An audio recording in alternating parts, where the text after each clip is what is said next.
Très bien. Euh, bonjour à tous. Tout d'abord à Saskia Cousin qui va présenter aujourd'hui ses recherches sur les matrimoines.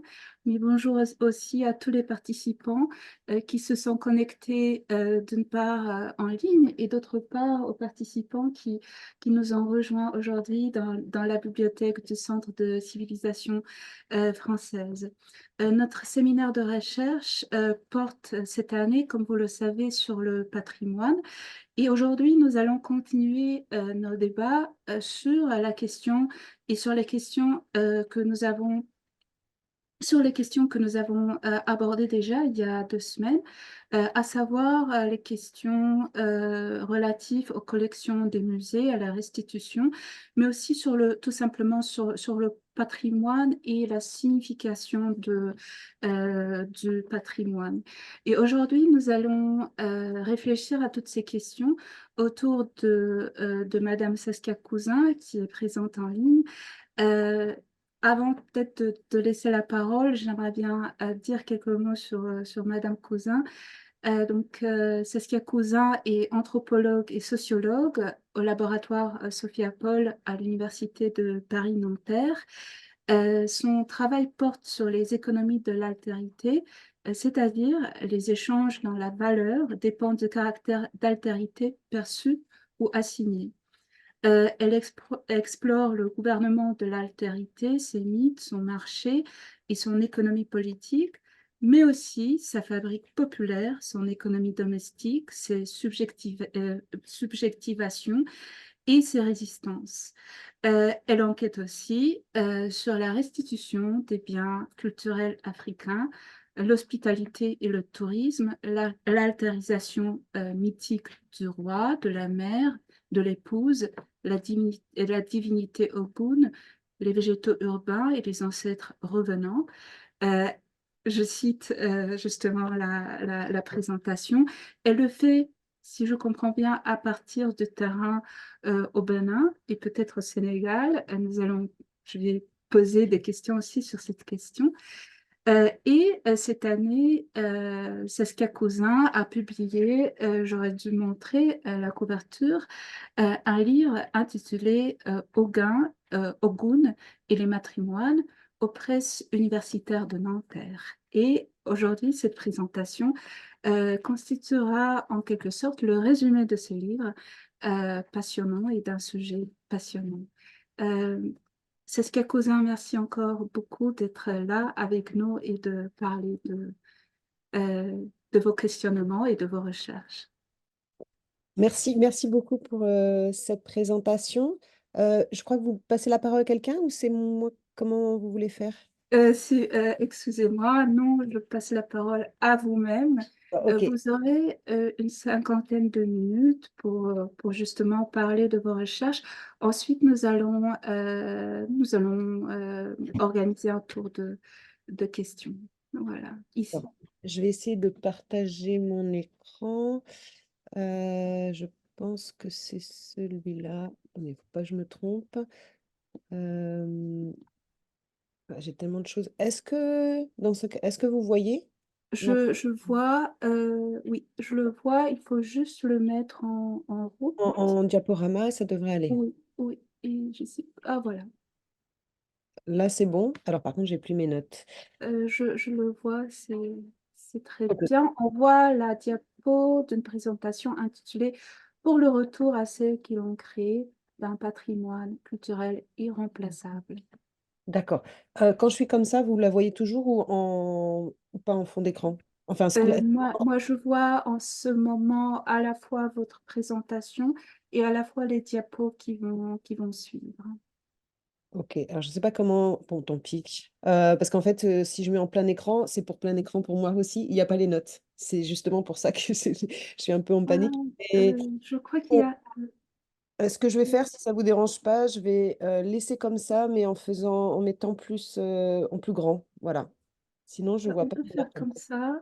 Oui, oui, oui, comme ça, c'est Ça, bien. Parce voilà. qu'il y a aussi la Désolée, hein, possibilité mais c'est comme c'est de pas mon faire ordinateur habituel, je suis en un peu. mode présentateur. Quand je mets en mode présentateur, ça affiche sur l'entièreté de mon Oui, écran. c'est ça. Et voilà. Mais c'est pas grave. Euh, Voilà.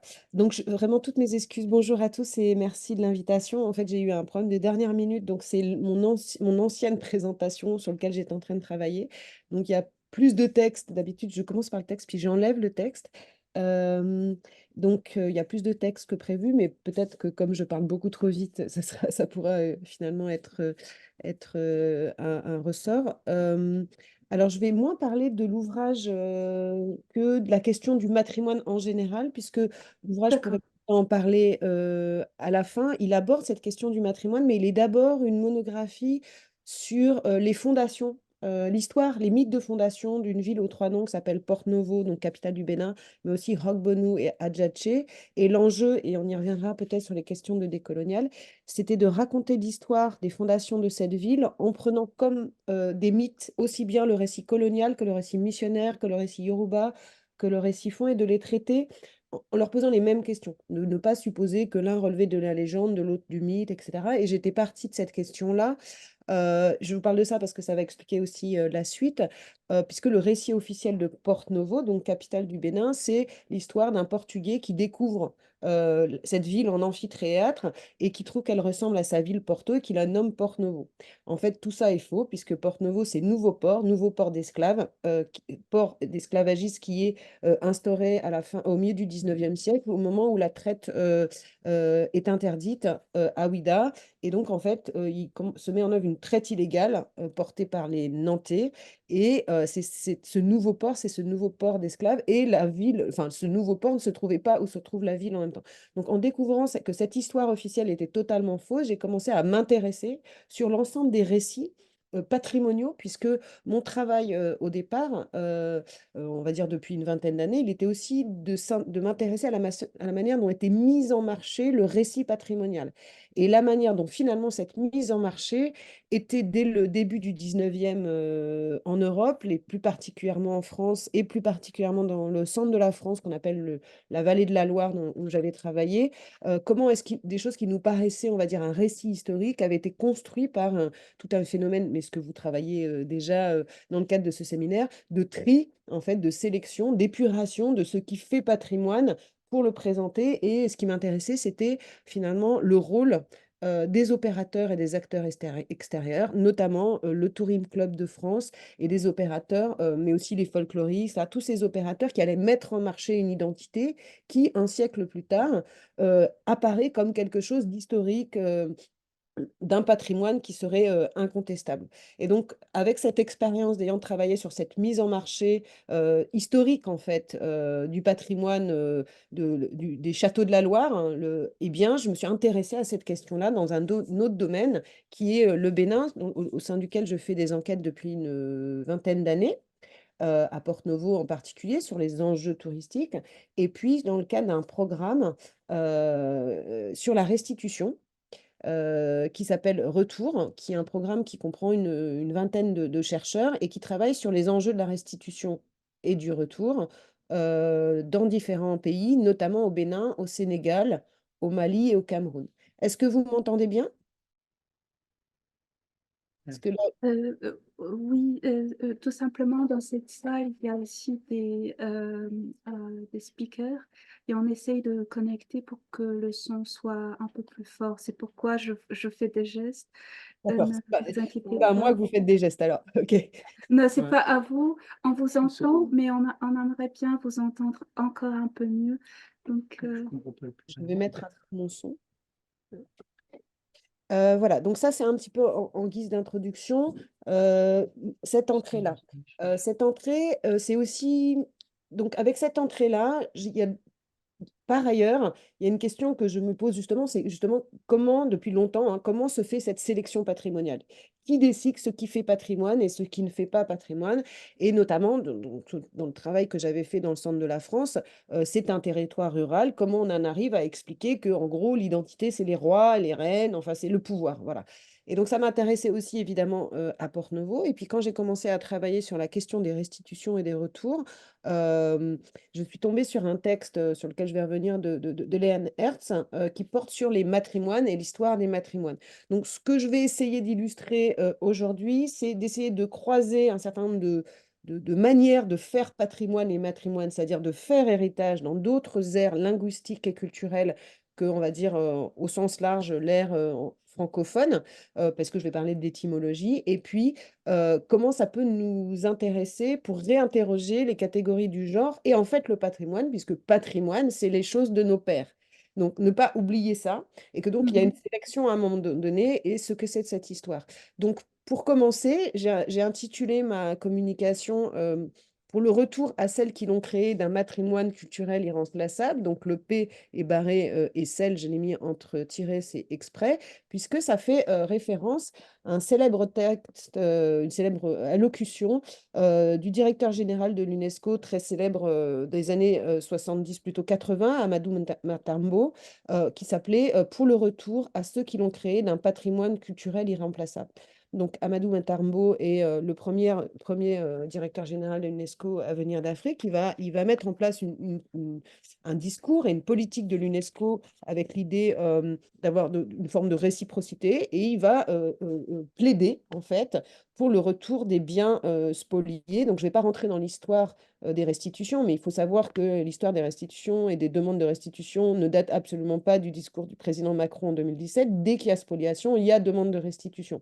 Donc, elles ne sont pas forcément documentées, mais on en a qui sont documentées dès les années 30, par exemple, pour le Nigeria.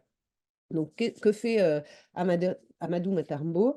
Il dit, et donc je vais vous lire la citation parce que, enfin, en tout cas, c'est un élément important pour comprendre comment on peut utiliser le terme matrimoine en termes de genre, en fait, de l'héritage, et pas forcément en termes de sexe. Les peuples victimes de ce pillage parfois séculaire n'ont pas seulement été dépouillés de chefs-d'œuvre irremplaçables, ils ont été dépossédés d'une mémoire qui les aurait sans doute aidés à mieux se connaître eux-mêmes, certainement à se faire mieux comprendre des autres. Là, j'ai fait une petite faute, des autres. Ces biens de culture qui sont partis de leur être, les hommes et les femmes de ces pays ont droit à les recouvrer. Aussi bien ces hommes et ces femmes démunis demandent-ils que leur soient restitués au moins les trésors d'art les plus représentatifs de leur culture, ceux auxquels ils attachent le plus d'importance, ceux dont l'absence leur est psychologiquement le plus intolérable. Cette revendication est légitime. Donc ce discours de Matambo n'a pas amené à des restitutions, puisqu'il y a eu il y a toujours eu, notamment de la France et des Britanniques, une opposition et des Allemands farouches aux restitutions qui ont commencé à être transformées. Il y a eu une première restitution essentiellement de l'Allemagne depuis quelques années, et puis comme vous le savez, 26 biens depuis la France, mais des milliers hein, depuis l'Allemagne ou les Pays-Bas. Cette question-là de pourquoi une société, on va dire l'Occident en général, en tout cas l'Occident de l'Ouest, détient le patrimoine des autres et considère qu'il est plus apte à détruire le patrimoine de l'autre.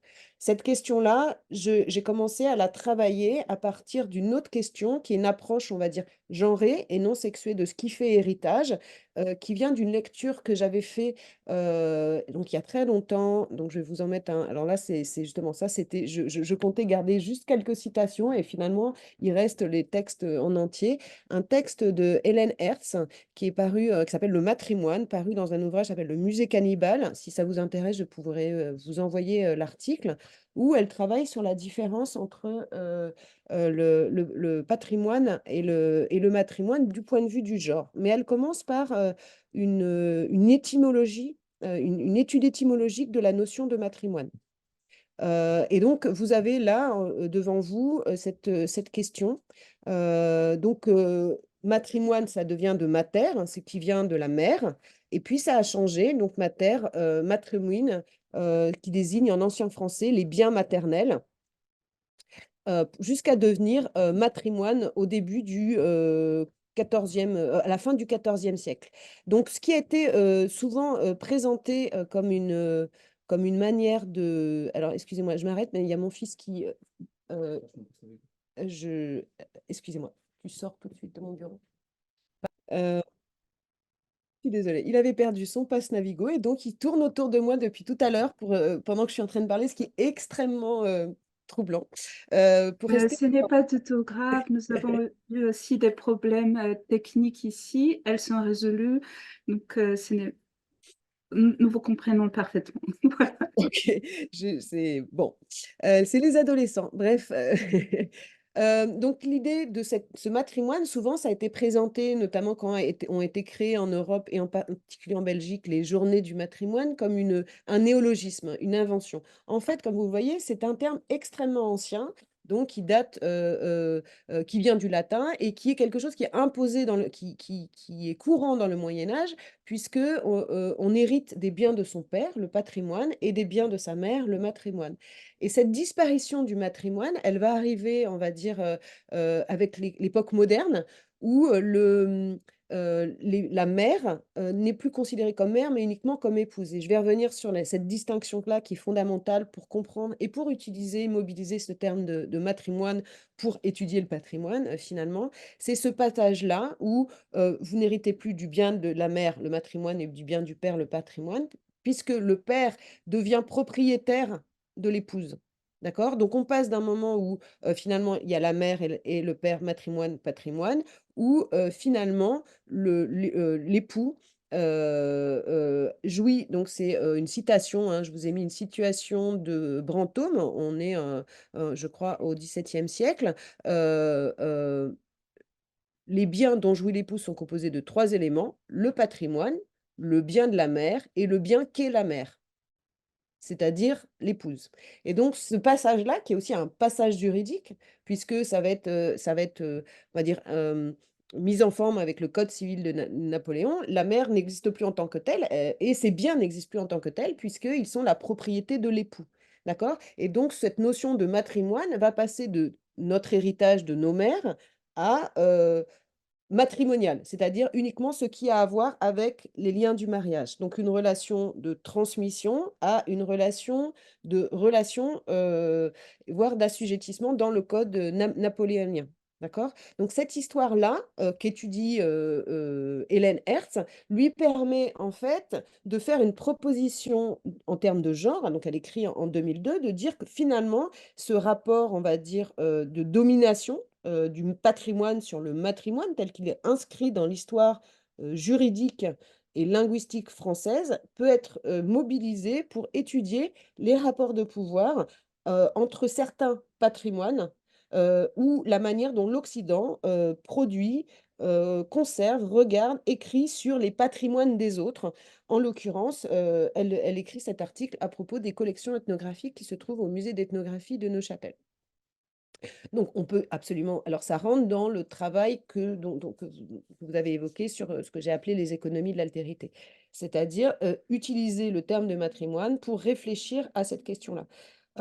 Finalement, ce que j'ai essayé de travailler, en discussion, on a beaucoup discuté avec Hélène, j'ai fait, pas mal d'échanges avec elle, sur ce sujet, des conférences, c'est de reprendre ce terme de matrimoine et non plus le voir dans cette histoire-là d'un rap de manière d'entendre conceptuellement ce rapport de domination, mais de réinterroger cette notion de matrimoine du point de vue de société pour qui elle n'est pas dans cette situation de domination.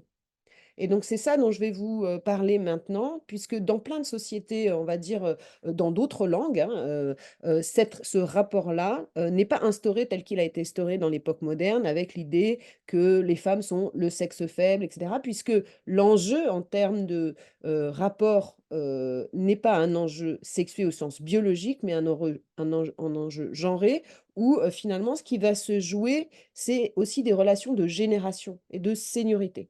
Et donc vous êtes en position, d'extrême, domination, extrêmement dominée si vous êtes épouse, mais extrêmement dominante si vous êtes mère. Et vous pouvez être la même personne, tout dépend du type de relation que vous avez et donc de ce qui, vous, entoure. Et donc c'est ça que je vais un petit peu, développer, ici.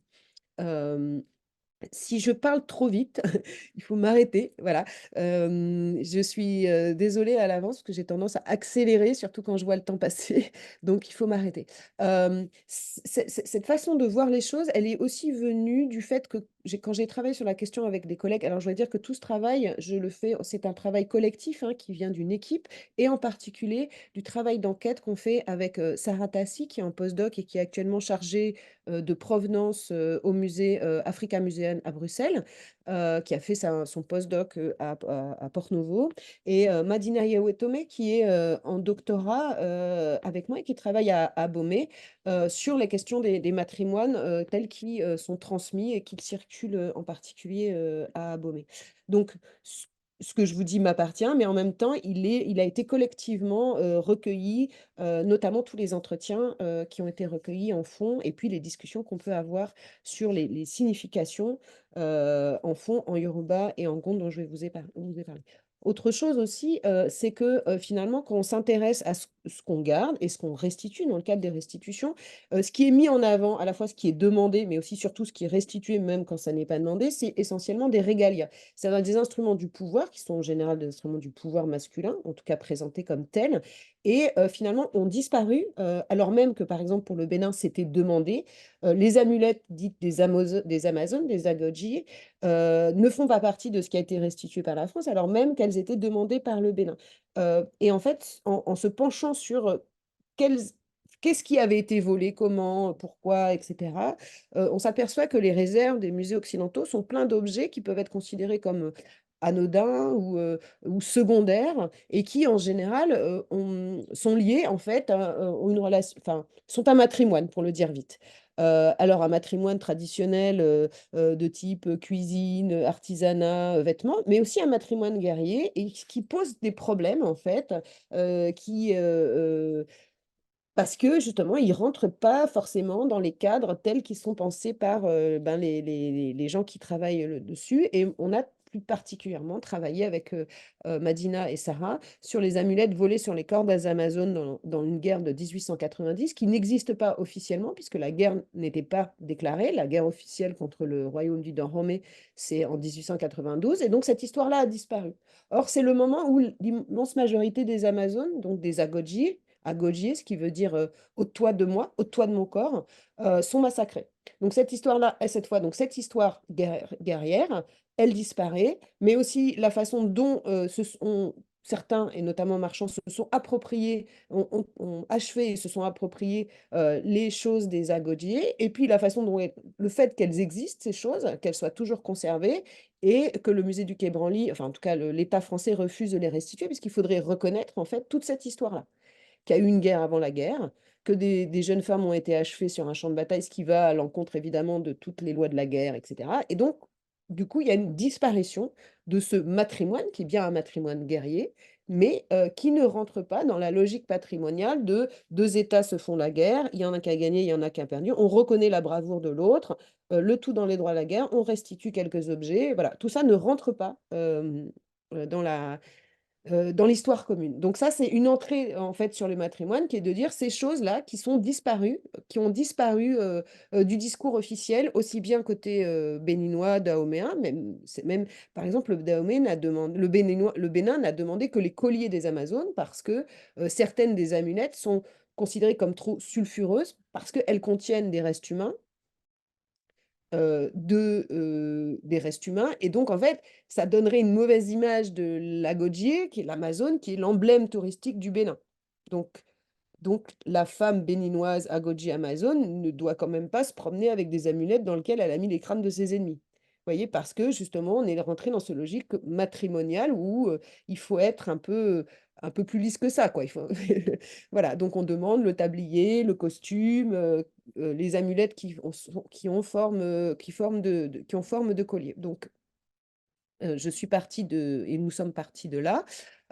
Donc, je vais passer vite parce qu'il est déjà 30. Voilà, dans les musées, il y a tout ça. Cette logique de prédation patrimoniale, ce qui fait, on va dire, le patrimoine des collections françaises, mais surtout françaises, puisqu'elles appartiennent au peuple français. C'est pour ça qu'on dit qu'elles sont imprescriptibles et inaliénables. Je ne sais pas si c'est le cas en Pologne, mais par exemple, ça n'est pas le cas en Allemagne, ça n'est pas le cas aux Pays-Bas, ce n'est pas le cas au Royaume-Uni. Elles appartiennent au peuple, donc c'est son patrimoine. Mais c'est le patrimoine des autres, donc qu'est-ce qu'on fait dans ces cas-là? Et donc nous travaillons en particulier sur cette transmission-là, et le fait que cette transmission, elle a été faite uniquement, enfin essentiellement à la fois par des hommes guerriers qui ont pillé, mais aussi comment les ethnologues en fait étaient dans leur immense, et puis les missionnaires, les explorateurs, les administrateurs, majorité des hommes qui n'avaient pas accès en fait à des savoirs qui étaient transmis par les femmes et je vais y venir. Et donc aujourd'hui, on est en phase de restitution, en tout cas de discours. Là, le Conseil d'État vient de voter la loi qui devait être discutée en juin à l'Assemblée nationale. Je pourrais vous revenir sur ce point, mais en fait, il n'est question que de rapatriement. Et j'y reviendrai à la fin. Le rapatriement, c'est donc, on renvoie à l'État, hein, c'est à la patrie. Or, les Sud-Américains, enfin le Sud-Américain, on ne dit pas de Sud-Américain normalement, mais en fait, il y a un autre terme que les peuples autochtones ont développé qui est la notion de rematriation. Et donc la rematriation, par exemple, c'est le fait de restituer aux communautés d'origine ces biens. Donc à la différence de la repatriation, d'accord, le rapatriement, qui est de le restituer à l'État. En France, ça n'est absolument pas une question qui est traitée puisque l'État français ne conçoit que de restituer à l'État demandeur. C'est complètement différent avec l'Allemagne puisque des musées allemands ont restitué à des communautés originaires au Nigeria et sont en train de le mettre en œuvre au Cameroun. Donc c'est un enjeu qui n'est pas que conceptuel. Repatriation, rematriation, vous voyez bien que dans le genre se construit une différenciation qu'on peut critiquer, voilà, mais en tout cas qui dit quelque chose de très différent aussi en termes de politique publique patrimoniale. Qui est possible ou pas? C'est impossible en France, en tout cas pour le moment. Euh, Ça pourrait l'être puisque les restitutions aux familles juives spoliées pendant la Deuxième Guerre mondiale, c'est bien aux familles, c'est pas à l'État, évidemment. Eh bien, en tout cas, pour ce qui concerne les biens volés pendant la colonisation, ça n'est pas le cas. Donc il y a cette différence-là déjà, qui est une tension évidemment, qui va être traitée différemment, non pas depuis les pays de retour, mais depuis les pays de départ de la restitution. Et donc, on a travaillé sur ces questions-là. Et évidemment, il y a plein de personnes. Donc là, j'ai le lien. Si j'ai la fin, peut-être je pourrais vous le mettre. Il me reste 20 minutes là. Ouais, une petite vidéo. Nous avons commencé un peu en retard, donc ne vous inquiétez pas si vous prenez un peu plus de temps, d'autant plus que D'accord. les questions que vous évoquez sont pour moi passionnantes. Donc ne regardez pas la montre tout le temps. Alors peut-être ce que je vous propose, merci, c'est que je vais copier le lien de la vidéo et s'il reste du temps à la fin, je vais vous la passer pour finir et qu'on puisse lancer le débat, puisque cette question de l'invisibilité des personnes, parce qu'elles s'expriment en fait quand on leur donne la parole. Le travail que fait notamment Madina, moi je l'accompagne, mais concrètement, euh, ça se passe jamais en français, puisque c'est de travailler sur les personnes originaires, les personnes qui détiennent les savoirs Ah, sur les objets qui sont partis. Et notamment, donc là, je vous ai mis une photo de la femme roi Hangbe. Donc, on dit femme roi, c'est genré, c'est pas la reine, c'est autre chose. Euh, Parce qu'il y a aussi les reines, hein, les reines mères, les reines. Mais la femme roi, c'est celle qui incarne en fait la femme roi qui a régné au 17e, au début du, non, 1708, au 18e siècle. Et donc cette personne-là, comme d'autres, hein, qui peuvent être des hommes ou des femmes, le roi Tofa à Porto-Novo, l'Ekpojito, donc les femmes qui incarnent les mères des rois ancêtres, disent, mais pourquoi, qu'est-ce qu'on a fait, qu'est-ce qu'on nous a fait pour qu'on ne nous ramène pas nos choses à nous? Et donc pour elle, mhm. les renvoyer à l'État béninois, en fait, dans les collections nationales, dans les musées, donc là, c'est mes dernières enquêtes, là, au mois de janvier, c'est une nouvelle offense, en fait, c'est une nouvelle spoliation. Donc, et donc là, se jouent des rapports de genre au sens d'Hélène Hertz, entre repatriation et rematriation, qui sont au sein des États même, la façon dont ils se sont saisis de cette question-là. Le Bénin ayant copié la loi patrimoniale de la France, va construire des collections nationales, ce qui est totalement différent du Nigeria, qui lui a décidé de donner ses collections, l'Allemagne lui a restituées, il a immédiatement remis à l'Oba, qui est le descendant de la personne qui avait été spoliée. Donc, les choses peuvent être très différentes. Nous, ce qui nous intéresse, bon, on fait pas des politiques, mais par contre, c'est de documenter ça, c'est-à-dire de montrer, parce que ces savoirs sont totalement invisibilisés, que les savoirs sur les choses qui sont dans les collections en Occident, mais aussi beaucoup dans les collections ou en fait dans les couvents, et ça tout le monde le sait, dans les temples au Bénin encore aujourd'hui, tous les savoirs, en fait, ils sont détenus par les femmes et en fait, en disant «par les femmes», je ne devrais pas dire «par les femmes» parce que justement la catégorie de femmes n'est absolument pas pertinente et c'est de ça dont je vais, parler tout de suite. Mais on est pollué par cette division homme-femme alors que, on est plutôt dans un genre, on va dire masculin-féminin au sens, des anthropologues, d'une différenciation de ce que, Françoise Héritier appelle la valence différentielle des sexes, mais la façon de diviser en fait le monde de façon polaire, bipolaire et de le genrer. Alors ce après tout ce que je viens de vous dire, toutes ces enquêtes-là, ça nous a amené et ça m'a amené en particulier à comprendre des choses que me disait donc Amandine Madina Yewetome avec qui je travaille, qui gen parce que, donc le français c'est sa cinquième langue et elle genrait, c'est une anecdote, mais elle genrait systématiquement masculin, féminin quand elle parlait en français selon enfin pas selon, la grammaire française, mais selon le type de relation qui s'instaurait en fait et c'est en discutant avec elle, aussi sur la signification des termes, que j'ai commencé à accéder, à comprendre en fait s'ouvert totalement un autre monde, heu qui apparaît évident à tout le monde, enfin pour les gens qui sont initiés notamment, mais comme ce ne sont pas des sociétés de la justification ou de l'explicitation, si vous ne posez pas la question, heu et ben, en fait, on va pas vous le dire, d'entrée. Donc en fait, il m'a fallu finalement 15 ans pour comprendre un certain nombre de choses, qui est la façon dont la société était, organisée et genrée et surtout la manière dont une même personne dans une même journée, pouvait passer d'un genre à l'autre. Hem et ça me paraît très intéressant de finalement de re-questionner la question du enfin de réinterroger la question du patrimoine à partir de ça, donc du matrimoine, mais construit, autour d'une polarisation entre le matrimoine comme épouse, qui est une relation, on va dire, de proximité et d'assujettissement, le matrimoine comme transmission matérielle, qui est une relation de puissance, et d'engendrement. Et donc et ça, c'est pas moi qui le dis, hein, ça, c'est, quelque chose qui est au cœur, en fait, des relations genrées et de pouvoir dans les sociétés traditionnelles du Sud Bénin, mais on en trouve ailleurs, hein, donc au Nigeria, au Bénin, au Togo, dans les langues, en fait, et donc dans une dizaine de langues.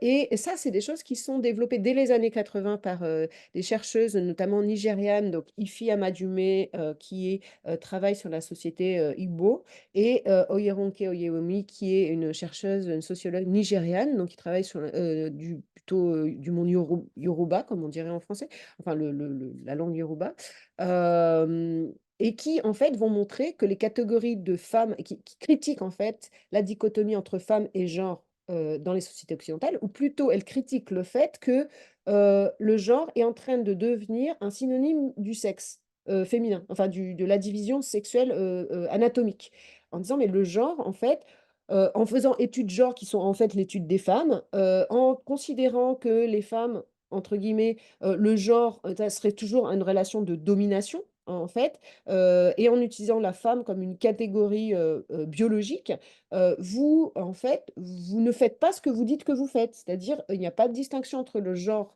et le sexe biologique et donc ça ne nous permet pas, dans nos langues, de restituer, en fait, à la fois, le caractère, relationnel, changeant et le rapport à la seniorité. Donc en travaillant là-dessus, ce qui m'intéresse, c'est de retravailler les questions d'intersectionnalité, donc classe, genre et race, en posant le fait, enfin en ramenant dans la sphère, on va dire francophone et occidentale, la notion de génération et de seniorité, qui permet en fait de mieux comprendre les rapports de domination, mais aussi l'évolution possible et de ne pas enfermer, des personnes dans une situation ou dans une autre, qui serait liée, on va dire, à une espèce de loi d'airain en fait, qui serait le sexe, la race et la classe. Tout évidemment avec, des guillemets.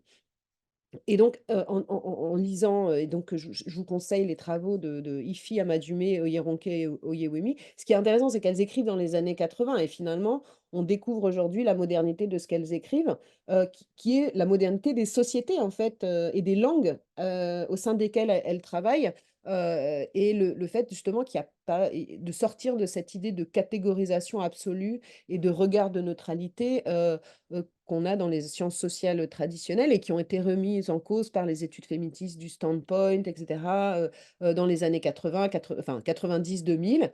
Et finalement, en fait, c'est des choses qui sont, juste, on va dire, naturelles, enfin, qui sont, normales dans plein de sociétés.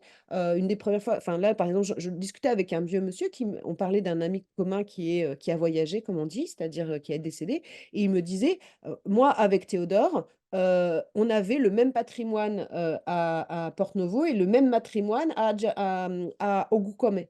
Et en fait, c'est naturel pour lui. C'est-à-dire, c'est son lignage de mère, et son matrimoine était à Agoukoumé et c'était le patrimoine de Dakpogan, et son patrimoine était à Djana et c'était le patrimoine de Dakpogan. Et i voilà, c'est un terme qui est utilisé, de façon, heu tout quotidienne. Hem Et donc en fait, elles vont être utilisées pour définir ces 2 termes dont je vous ai parlé au départ, qui vont être, traduits par épouse ou par mère, mais qui définissent des catégories relationnelles, contextuelles et pas des assignations biologiques. Par exemple, je vous montre ici des Vodunsi. Donc Vodunsi, ce sont les adeptes du vaudou. Vodunsi, ça veut dire épouse du vaudou. Quand vous êtes épouse du vaudou, ça ne veut pas dire que vous êtes, une femme. Ça veut dire que vous êtes dans une relation particulière avec le vaudou, que vous servez le vaudou. Vous êtes proche, vous connaissez ses secrets, mais vous êtes là pour le servir. Donc, il ne s'agit pas ici de critiquer la manière dont est vue bien une relation d'assujettissement. Mais dans le genre, elle est catégorisée ainsi. Et donc, vous êtes épouse du vaudou et vous êtes vaudunsi. Quand vous êtes à Rossi, dans la société traditionnelle béninoise, du Dahomey, les artistes qui étaient accrochés à la cour du roi étaient arrossi, c'est-à-dire ils étaient épouses du roi. Ça veut dire qu'ils avaient accès, si vous avez vu le film Woman King, vous pouvez comprendre, même si bon, c'est très fictionné, mais il y a différentes cours, il y a plus de 3500 femmes qui vivaient dans les cours du Dahomey, et donc ceux qui avaient accès aux cours et qui n'étaient pas des femmes, au sens biologique du terme, ils étaient aussi considérés comme des épouses. Ça veut dire qu'ils avaient une relation de proximité, et c'était notamment le cas des artistes, puisqu'ils étaient au service de la cour, comme n'importe quel artiste des cours traditionnelles européennes, occidentales, hein. Ils étaient bien, enfin voilà, ils travaillaient sur commande d'une certaine manière. Souvent, ils avaient été capturés parce que justement, ils étaient considérés comme talentueux, et donc ils étaient épouses du roi. Voilà. Heu, un bokono, un prêtre, peut être, aussi, épouse du roi parce qu'il a un savoir particulier, le roi va choisir de l'intégrer. Ça ne veut pas dire relation sexuelle, c'est une relation de genre. Voilà. Et donc la situation d'épouse est contextuelle, elle désigne une proximité spatiale, relationnelle et de dévouement. Autre type de relation, l'Ekpojito, donc si on a le temps, je vous passerai, donc là, c'est un colloque qu'on a organisé en 2022. Alors c'était très compliqué parce que c'était à Porto-Novo, au royaume en guerre pendant des siècles avec le royaume du Dahomey, et on a invité les femmes qui incarnent, les mères des rois, et les femmes qui incarnent les rois ancêtres, à venir, et donc elles étaient jamais venues dans le pays, enfin dans le royaume ennemi. Et donc elles sont là, vous avez quelques dadassi, donc ce sont les femmes qui incarnent les rois ancêtres. Et donc là, il y a un truc que j'ai une information hier, il faut que je l'éclaire, parce que dadassi, moi, on m'a toujours dit, ça veut dire roi. Donc, si, c'est épouse. Donc les dadassi, elles rentrent en transe, elles sont les rois ancêtres. À un moment donné, vous parlez avec une vieille dame, puis tout d'un coup, elle est un roi guerrier, et elle commence à se comporter d'une manière totalement différente. Hier, j'ai discuté avec un grand Bokono qui m'a dit que Dadassi, en fait, c'est la grande tante. Et que, en fait, la manière suprême de désigner le roi, en l'appelant Dada, c'est de l'appeler grande tante. Alors là, tout d'un coup, j'ai eu un... Voilà. Donc, j'ai su ça hier. Donc, je vais retravailler là-dessus. Mais Da ne veut pas dire roi. En fait, c'est la mère la plus puissante, la tante la plus puissante. Donc, en fait, ça voudrait dire épouse de la mère la plus puissante. D'accord? Donc, vous voyez qu'on sort complètement des catégories, biologiques et la Pojito, c'est c'est la panthère, Tos, c'est celle qui fait la panthère et donc c'est la dame qui est au milieu, c'est les femmes qui incarnent les mères des rois ancêtres. Parce que qui est plus puissant que le roi ancêtre? C'est la mère du roi ancêtre. Et ce sont des gens qui ont des fonctions, enfin qui sont très, c'est pas eux qui choisissent, hein, c'est la divination. Un jour, on vient les chercher et on leur dit: «Maintenant, tu incarnes le roi ancêtre». Donc c'est pas toujours rigolo, et d'ailleurs cherchant beaucoup de ces femmes et là je parle des femmes et non pas ce qu'elles incarnent, ont cherché à fuir cette tâche, mais elles ont pas trop le choix. Donc c'est pas très drôle, hein, et les hommes à qui ça arrive, c'est pas non plus drôle pour eux. Vu l'heure qu'il est, je devais passer, mais voilà, il y a cette idée, heu heu, que la notion de matrimoine, elle nous permet de restituer à la fois cette relation d'assujettissement, de proximité spatiale et cetera et puis, le cette relation de puissance et donc on y a plein de termes, dans les langues du Bénin, du Nigeria, du Togo. Il y a, c'est nos mères, Mino, c'est nos mères également. On parle des Agodji en parlant des fois de nos mères, hem et ça a été traduit par les occidentaux, les ethnologues, par le terme sorcière. Puisque on va, considérer que, quand on dit les Mino, c'est celles qui ont des pouvoirs qui ne sont pas que des c'est des pouvoirs d'engendrement aussi, spirituels. Mais ça a été traduit, dès le début, enfin, dès l'Inquisition en fait, par le terme sorcière, et donc on retrouve ça souvent. Iya, c'est la sorcière, Minon, c'est la sorcière et donc on a calé sur, ces mères en fait, le discours qui a pu être tenu, jusqu'à l'époque moderne sur certaines femmes qui avaient des savoirs, notamment de transmission, des savoirs des plantes, voilà.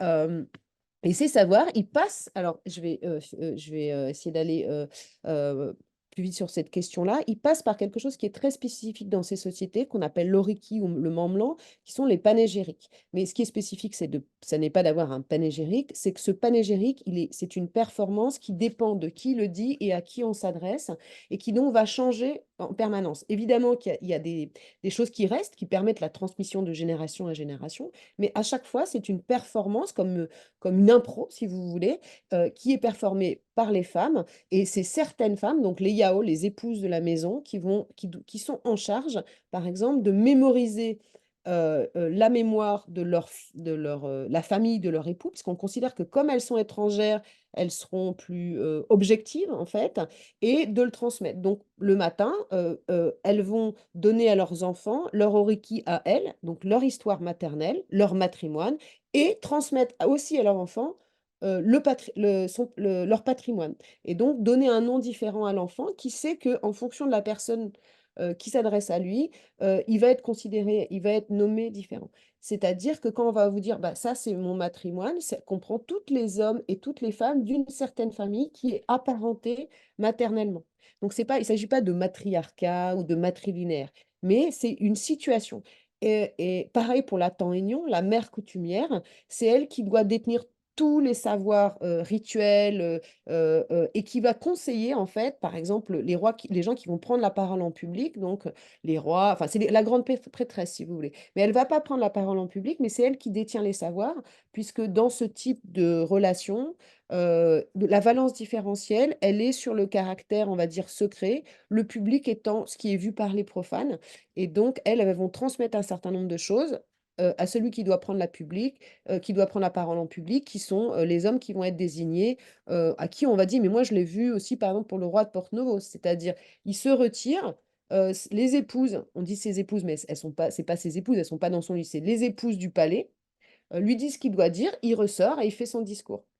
Et donc si vous voyez ça de l'extérieur, vous voyez, 100 dames qui sont allongées par terre et qui font enfin, qui sont à plat ventre et quand vous passez de l'autre côté, vous apercevez qu'il est là en train d'apprendre et on lui fait répéter et on l'engueule il répète pas bien ce qu'il doit dire et cetera. Donc c'est très en fait, en tout cas pour une occidentale, c'est très troublant en fait de passer en fait de l'autre côté et de voir en fait qui a le pouvoir derrière ça.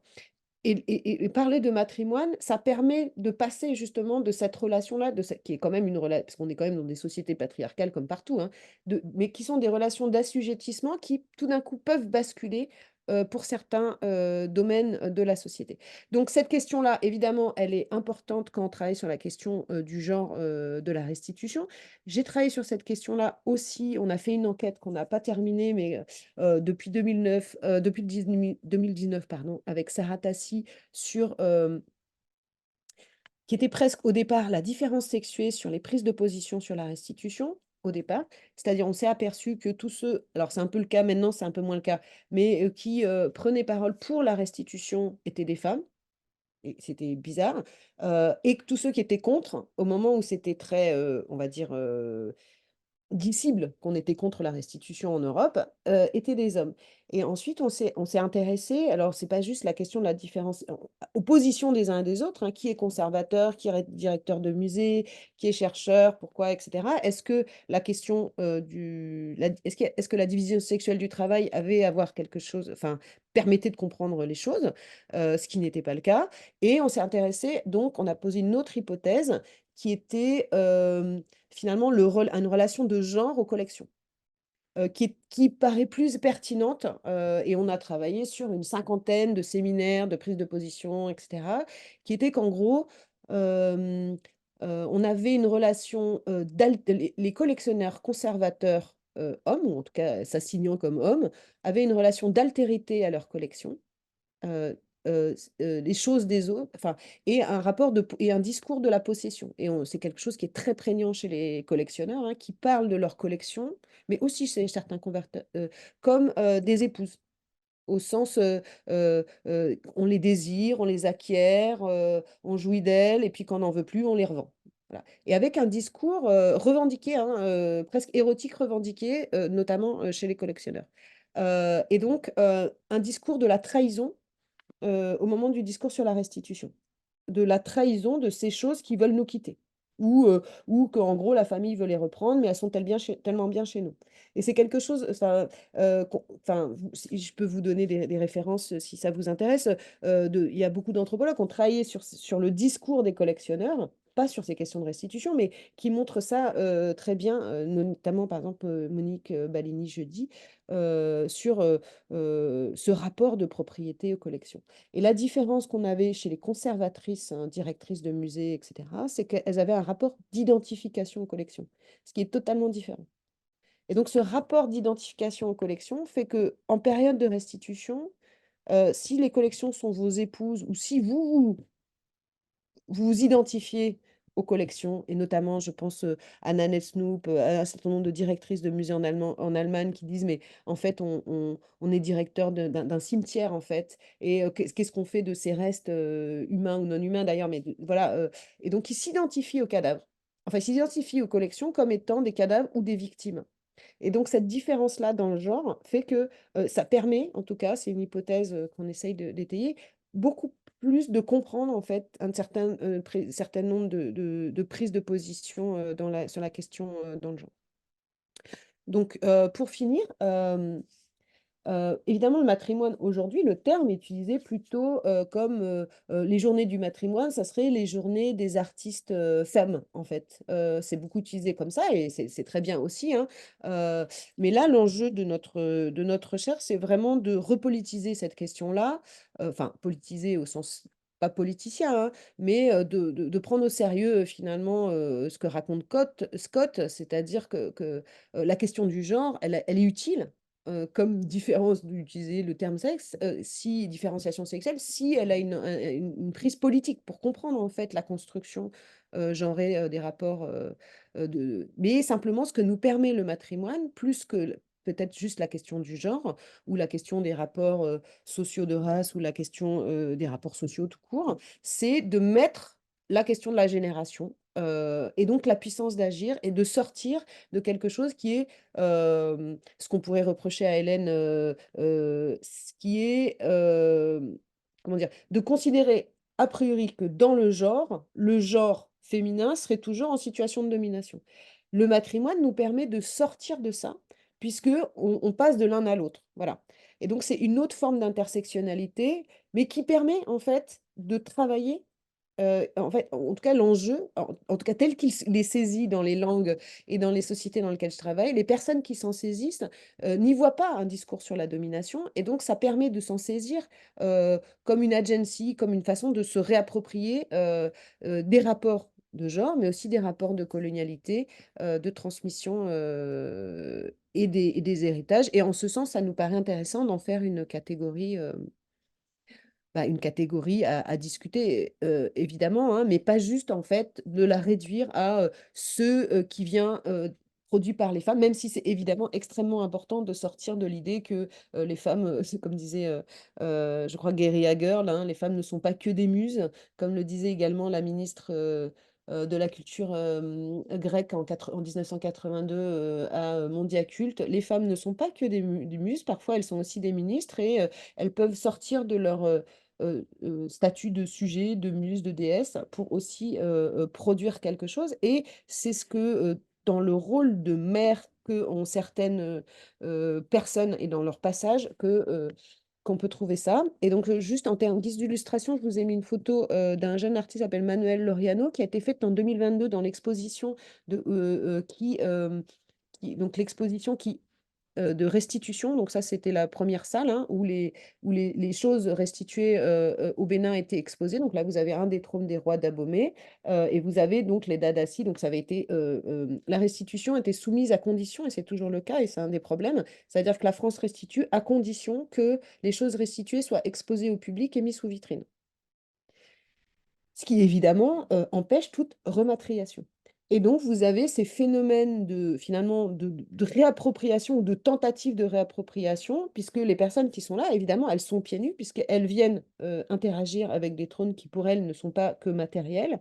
On est pieds nus quand on rentre dans un lieu sacré et cetera donc tout le décor la mise en scène, on va dire, voulue par la scénographie, la mise en vitrine, ben, finalement va se trouver, transformée et là vous avez également les Dadasi donc ce sont non, les mamis, ça ce sont des mami Wata. Donc ce sont des fidèles, du vaudou Mami. Donc le Mami, c'est la déesse, des eaux et donc là, elle se promène dans la partie art contemporain. Donc vous voyez, il y a une qui a mis son bâton, contre un tableau et à gauche, vous avez un Guélédé, donc c'est un Guélédé contemporain, mais qui sont les masques qui incarnent les Mino et le pouvoir des mers, qui sont des masques dansés par des hommes, hein, qui sont complètement couverts, mais c'est un masque signé et vous avez sur la tête du masque ce que raconte en fait, l'hommage qui est, on va dire les caractéristiques, les attributs de cette mère-là, donc là, c'est une œuvre de Kifuli Dossou, qui est dans la vitrine et donc vous avez cette enfin, cette volonté, on va dire, de l'État béninois et de l'État français de construire un discours patrimonial, contrôlé et puis les possibilités ou les tentatives, d'un certain nombre d'acteurs, d'actrices plutôt, mais pas que d'actrices, d'acteurs au sens, genré dans mais genré, vodouci, de se réapproprier et de produire des discours, sur les choses qui se trouvent, soit encore en Europe, comme c'est le cas par exemple de cet incroyable, drapeau, qui était catégorisé comme, tablier, d'Amazon dans les collections, de Toulouse ou, de cette amulette, dit «beau de l'oubli» qui a été catégorisé comme beau destructeur, dans les catégories, du musée du Quai Branly. Évidemment, un beau qui fait oublier le combat n'est pas tout à fait la même chose qu'un beau qui détruit, mais voilà, vous voyez la transmission entre, ce à quoi ça pourquoi c'est pensé et ce que ça devient dans les inventaires, du musée du Quai Branly, c'est toute une histoire, hein, la question de la façon dont on écrit les cartels, mais ça te montre bien la transmission, ou plutôt l'absence de transmission, alors même que alors je vous ai montré des dessins puisque, ce sont des objets, qui ont une force rituelle, qui font qu'on ne peut pas les montrer à des gens qui ne sont pas initiés. Et donc, en fait, on construit avec les personnes, et ça j'y reviendrai peut-être sur les questions de méthode, les personnes, donc les Dadasi, les Pojito, la femme roi, et cetera, on discute avec elles, on leur montre des photos et elles nous disent: «Ça, il faut pas le regarder», et cetera et donc on trouve avec elles des manières, en fait, de raconter qu'est-ce qu'on peut garder. Alors ça prend beaucoup de temps puisqu'on revient avec l'article, on corrige, on enlève ce qu'il faut pas dire, et cetera, mais ça permet de construire aussi, une approche, sur, hem, de se faire les yaourts finalement, de transmettre en fait les yaourts de ces femmes rois, par exemple, de ces podjitos, de ces prêtresses, c'est-à-dire les femmes les épouses étrangères qui ont pour charge de transmettre ce qui peut être transmis. Et notamment, par exemple, je peux vous montrer ce dessin qui représente cette amulette, mais je ne peux pas vous en montrer la photo. Voilà, je vais finir là-dessus. Et puis je reviendrai si vous voulez sur enfin, pendant que peut-être qu'on échange, je peux essayer de me connecter sur le site pour vous montrer les quelques minutes de prise de parole d'une des Quagito. Voilà, merci beaucoup. Je vous remercie beaucoup de cette présentation, d'une recherche qui est très intéressante, très passionnante, qui non seulement nous permet de poser des questions sur le vocabulaire qu'on utilise pour parler du patrimoine, euh, mais aussi c'est une recherche qui ouvre d'autres questions sur la restitution, sur la mémoire, sur la façon dont on écrit l'histoire, sur la façon dont on regarde l'autre. Je ne sais pas s'il y a des questions de la salle. Je vais peut-être commencer par les questions. Euh, Si vous voulez, vous pouvez écrire vos questions sur le chat. Je ne sais pas s'il y a ici des questions dans la salle. J'aurais voulu demander, Je vais peut-être tourner le caméra pour qu'on puisse voir tout le monde. Attendez. bonjour, vous en parliez un petit peu juste à l'instant. Quelles ont pu être les difficultés que vous avez, bah, l'anglais me vient, que vous avez affrontées pour justement restituer d'une façon euh, res- respectable pour ces communautés locales leur histoire et leur récit? Alors, bon, en fait, d'abord, la question, c'est déjà d'avoir les récits. Donc ça, moi, j'ai commencé à aller au Bénin en 2003. J'ai commencé à comprendre les choses en 2010, hein. Avant, j'ai rien compris, mais parce que quand je travaille sur des enjeux politiques, patrimoniaux, et cetera, enfin, c'était pas un problème. C'est au fur et à mesure touristique, tout ça, et c'est au fur et à mesure que j'ai compris qu'il y avait un autre monde. Mais en vrai, j'ai aussi compris qu'il y avait un autre monde parce que mon époux est béninois, même s'il est du Nord, même s'il n'est pas du tout de cette société-là, etc. Il y a quand même quelque chose qui fait que finalement, vous êtes invité dans des cercles, et encore une fois, c'est pas du tout les cercles du vaudou, etc. Mais quand même, vos enfants sont béninois. Je dis pas qu'il faut absolument épouser quelqu'un pour pouvoir faire du terrain, mais je peux pas faire abstraction de ça. C'est-à-dire que j'ai eu accès à des mondes. C'est pas qu'ils auraient été interdits sinon, c'est que je les aurais même pas imaginés. Et donc ça, c'est une première chose. Et donc ça aussi, ça impose, et ça, il n'y a pas besoin d'avoir des enfants bénins pour ça, mais c'est le fait de revenir souvent, ouais, c'est-à-dire à peu près une fois par an, hein, même si c'est un mois, ou tous les 2 ans, ou mais en fait, c'est le fait de revenir, même une semaine, tous les ans, qui fait que les gens vous font confiance. Et donc c'est au bout de la 5e fois où vous venez qu'on commence à vous expliquer des choses. Et ça, c'est vraiment et c'est, en 2014, je me souviens, je suis restée, presque un an, mais enfin non, 9 mois, mais c'est finalement, c'est là où j'ai fait un certain nombre d'enquêtes, où j'ai rencontré beaucoup de gens, mais c'est en revenant en 2015 et en 2016 que les gens m'ont expliqué des choses. Ils me disaient: «Mais si en 2014, tu avais vu ça, ça, ça, mais en fait, tu avais rien compris», et donc c'était pas l'année où je suis passée, c'est l'année où je suis revenue, et donc ça, c'est une première chose. C'est-à-dire qu'à un moment donné, tu as une relation de confiance, c'est-à-dire qu'au fur et à mesure, on rediscute. C'est pas je vais faire un truc et puis je reviens avec le manuscrit. Il y a une construction en fait où à chaque fois finalement on rediscute. Alors évidemment on n'a pas, c'est compliqué, tout le monde peut pas faire ça et c'est compliqué. Mais même une semaine c'est un moment, un élément important. C'est-à-dire qu'en fait le premier jet se construit déjà sur plusieurs années. Et ensuite ce qui s'est passé c'est que par exemple pour l'ouvrage là Ogun et les matrimoines, je l'ai construit, c'est des chapitres, chaque chapitre raconte une histoire parce que c'est d'abord, une anthropologie critique de la coopération internationale, on va dire. Ça commence comme ça, et puis, je remonte de façon généalogique jusqu'aux fondations. Hem Et donc en fait, c'est des situations dont j'ai été témoin avec un certain nombre de gens et puis j'ai fait des entretiens, enfin, où j'ai fait des conversations en fait, j'ai pratiquement pas fait d'entretien au sens, voilà. En 2018, je soutiens donc mon habilitation à diriger des recherches, donc c'est comme la deuxième thèse, hein, je ne sais pas si ça existe en Pologne, c'est pour devenir professeur. Oui, ça Et existe. ça existe, ok. Et ensuite, je suis revenue en 2019, en 2020 et en 2021 avec des versions. Et c'est pas, c'était compliqué pour moi. C'est-à-dire qu'en fait, des choses, toute la première partie de l'ouvrage qui était en fait sur, qui était beaucoup plus sociologique en fait, qui était sur la façon dont un certain nombre de jeunes femmes ont été réduites en esclavage, sur le trafic des enfants, sur, enfin voilà, a disparu parce que, toutes ces choses que je savais, en fait, les personnes, les premières concernées ne voulaient pas que j'en parle, même si au moment où on avait fait l'entretien, elles étaient d'accord. Mais une fois que je leur montrais la chose écrite, même si elles savent pas lire, écrire, elles voient la chose sur le papier, je leur lis la chose et là, en fait, on rediscute et là, elles me disent que ça va être compliqué pour leur belle famille et que ça même si, j'anonyme ça, mais l'anonymation, c'est pas de l'anonymisation, c'est de la pseudonymisation et donc en fait, on fait prendre des risques aux gens. On se protège soi-même, mais on protège que soi-même, en fait. Donc ça veut dire de réinvestir, l'ensemble de ces témoignages, de les mélanger, en fait, moi, j'ai totalement réécrit les premiers chapitres.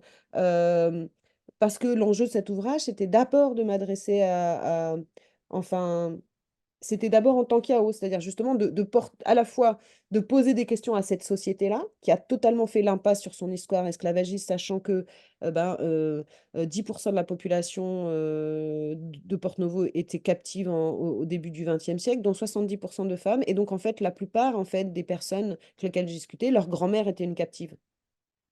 Et donc, faire l'abstraction de ça, c'est ne pas comprendre l'histoire des fondations de cette ville. Mais en même temps, on ne peut pas le dire encore aujourd'hui. Donc, ça veut dire revenir à chaque fois, discuter avec les personnes, trouver un arrangement pour dire les choses sans dire les choses, mais en même temps que la personne dit non, non, je ne veux pas, en même temps, elle raconte une autre histoire. Et donc, ça remet en fait des savoirs. Et donc, il ne faut pas avoir peur de revenir. Il ne faut pas avoir peur de se dire, bah, mais c'est pas grave, je vais changer en fait.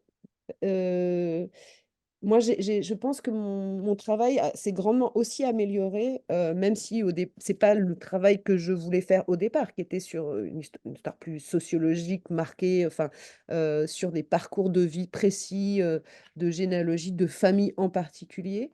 Mais, ce que les personnes, les premiers concernés, je parle de personnes qui elles-mêmes, hein, ont été captives ou c'est leur mère ou c'est leur fils ou leur fille et cetera. Donc une histoire qui se répète encore aujourd'hui, hein, 40 000 enfants esclaves au Bénin, hein. Je n'ai pas pu la raconter comme j'avais l'intention de le raconter, mais le fait de revenir et de débattre et aussi j'ai fait 2 présentations là en janvier dernier, du livre, finalement apporte quelque chose qui est peut-être, beaucoup plus crucial. Mhm. Et je crois que que vous évoquez dans l'un des articles, pour continuer sur cette question, qu'en fait, vous avez aussi pu mener vos enquêtes parce que vous étiez une femme. Et bien de personnes se sont ouvertes, les femmes que vous avez interviewées se sont ouvertes, vous ont raconté leur histoire, les histoires, tout simplement parce qu'il y a eu aussi non seulement ce lien de confiance que vous avez construit, mais il y a eu cette relation femme-femme. Est-ce que j'ai bien compris Absolument et donc c'est effectivement, c'est pas que Yao ou mère, c'est aussi femme, c'est-à-dire, bon, souvent j'étais pas toute seule, hein, enfin, on fait souvent des enquêtes, collectives, c'est-à-dire, enfin, j'ai aussi fait des enquêtes toute seule, hein, mais c'est s'installer dans un endroit, vivre dans un endroit et comment dire? Se créer une collectivité, une sororité, parce qu'on a ne serait-ce que dans les tâches quotidiennes, hein, dans des situations où en fait, faire la cuisine, bah, il faut aller chercher le grain, ensuite le moudre, enfin de tout ce qui est les tâches, ménagères et cetera, sont le soin aux enfants et ça, donc toutes choses, là, très, on va dire, genrées féminin, sont des moments en fait de confidence, en fait, de confiance, qu'on que ça ne veut pas dire qu'un homme ne peut pas les faire, hein. Mon époux le fait autant, mais en fait, bah, il se trouve que, bah, ça me bascule dans une partie de la société béninoise, comme dans n'importe quelle société,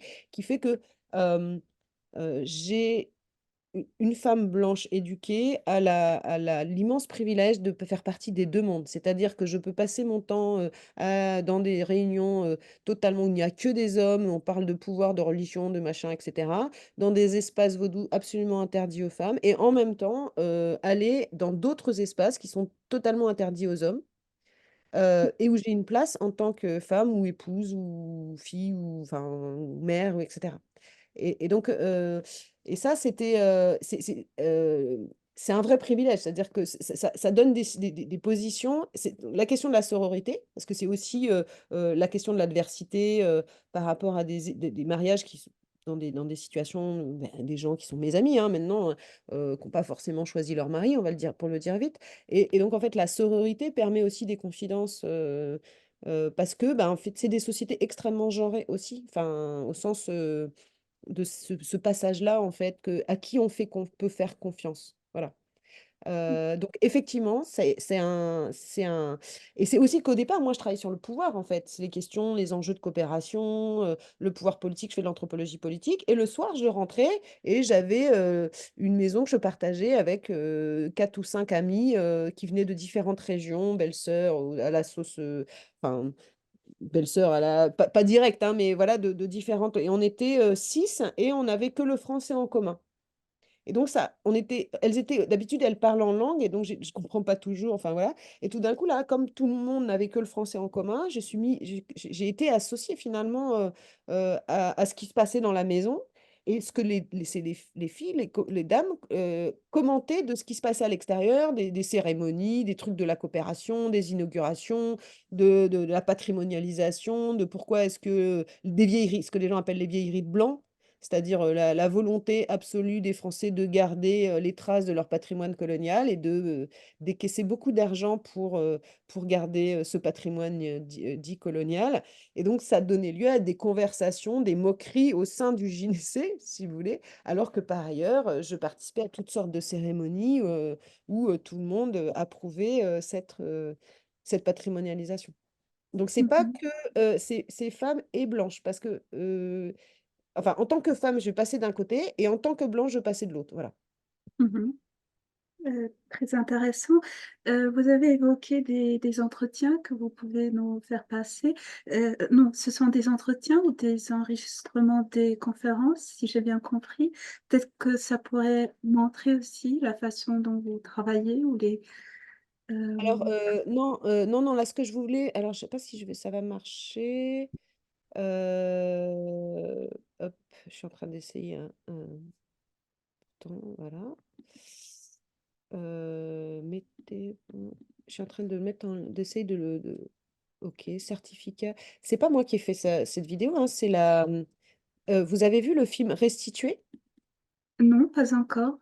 Ok, j'essaye de me connecter. En fait, ce sont des entretiens que Nora Philippe, donc qui est réalisatrice, a fait auprès des femmes avec lesquelles nous avions travaillé, d'accord? Mhm.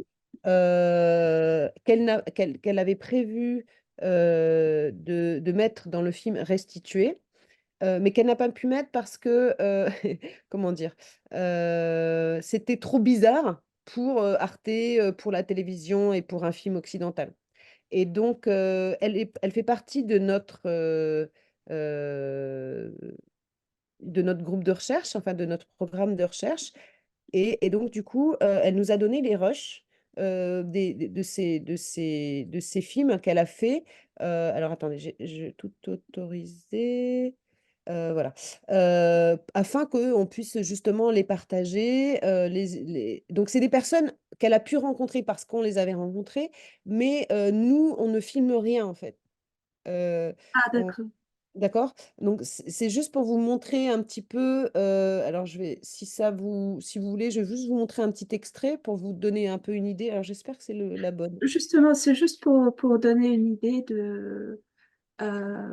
des questions qu'on pose, de la façon dont on fait l'enquête, tout en sachant, vous l'avez précisé, que vous n'enregistrez pas les entretiens, mais Alors non, alors dans ce cas-là, ça va pas aider. Non, là, c'est la prise de parole d'une des mères, les Kpojito, les femmes qui incarnent les rois des mers ancêtres et qui critiquent le fait que, enfin, qui demandent la restitution des choses. Voilà. C'est avant la Mhm. restitution et c'est comment elles s'expriment et elles parlent des choses qui vont revenir. Et donc, c'était plutôt pour illustrer la question du matrimoine. Vous avez l'État béninois qui tient un discours très policé, diplomatique, et puis vous avez les mères qui sont là et qui réclament leurs choses. Donc ça, ce film parle de ça. Euh, pour les entretiens, en fait, comment dire? C'est pas vraiment des entretiens, c'est on discute. Mhm. Et donc, c'est de l'ordre de l'entretien biographique. C'est-à-dire, ça dépend évidemment à qui je m'adresse. Le roi de Porto-Novo, quand je vais le voir, et ses épouses, quand je dis ses épouses, il a une épouse au sens occidental du terme, et puis il a plein d'épouses qui sont les Yao, les épouses du palais. Et donc elles sont toutes là et on pose des questions, et il y a du public, il n'y a que lui qui répond, et dans un espace plus privé, ce sont en fait les dames qui lui expliquent ce qu'il doit dire. Et il est venu en France avec les épouses, c'est comme ça que je me suis aperçue de ça, parce que dans un contexte français, une fois la porte fermée de la maison qu'on leur avait louée, j'ai vu comment ça se passait. Donc là, finalement, on prend des nouvelles du pays. Il y a toute la question des salutations, prendre des nouvelles du pays, etc. C'est important de parler de soi aussi, de donner des nouvelles de soi pour que enfin, voilà, parce que souvent, on a cette, comment dire, cette idée que il faut en dire le moins possible. Ben, en fait, le don de parole, ça implique aussi un contre-don. Et ce contre-don, il peut être de toutes sortes de manières, cadeau, tout ça, mais c'est aussi un contre-don de parole. Vous ne pouvez pas demander à quelqu'un de se livrer à vous, de vous raconter sa vie, son histoire, ses souffrances, si vous-même, vous n'êtes pas rentré dans quelque chose où vous êtes aussi un peu découvert.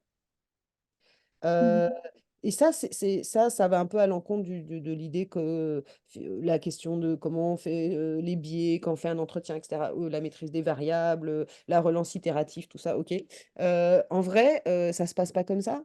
Euh, En vrai, c'est la question de comment est-ce qu'on noue la confiance avec des gens, mais une confiance réelle, pas le fait de jouer la confiance pour avoir des informations qu'on n'aura pas. Et les personnes, en fait, elles en ont vu passer des anthropologues, hein.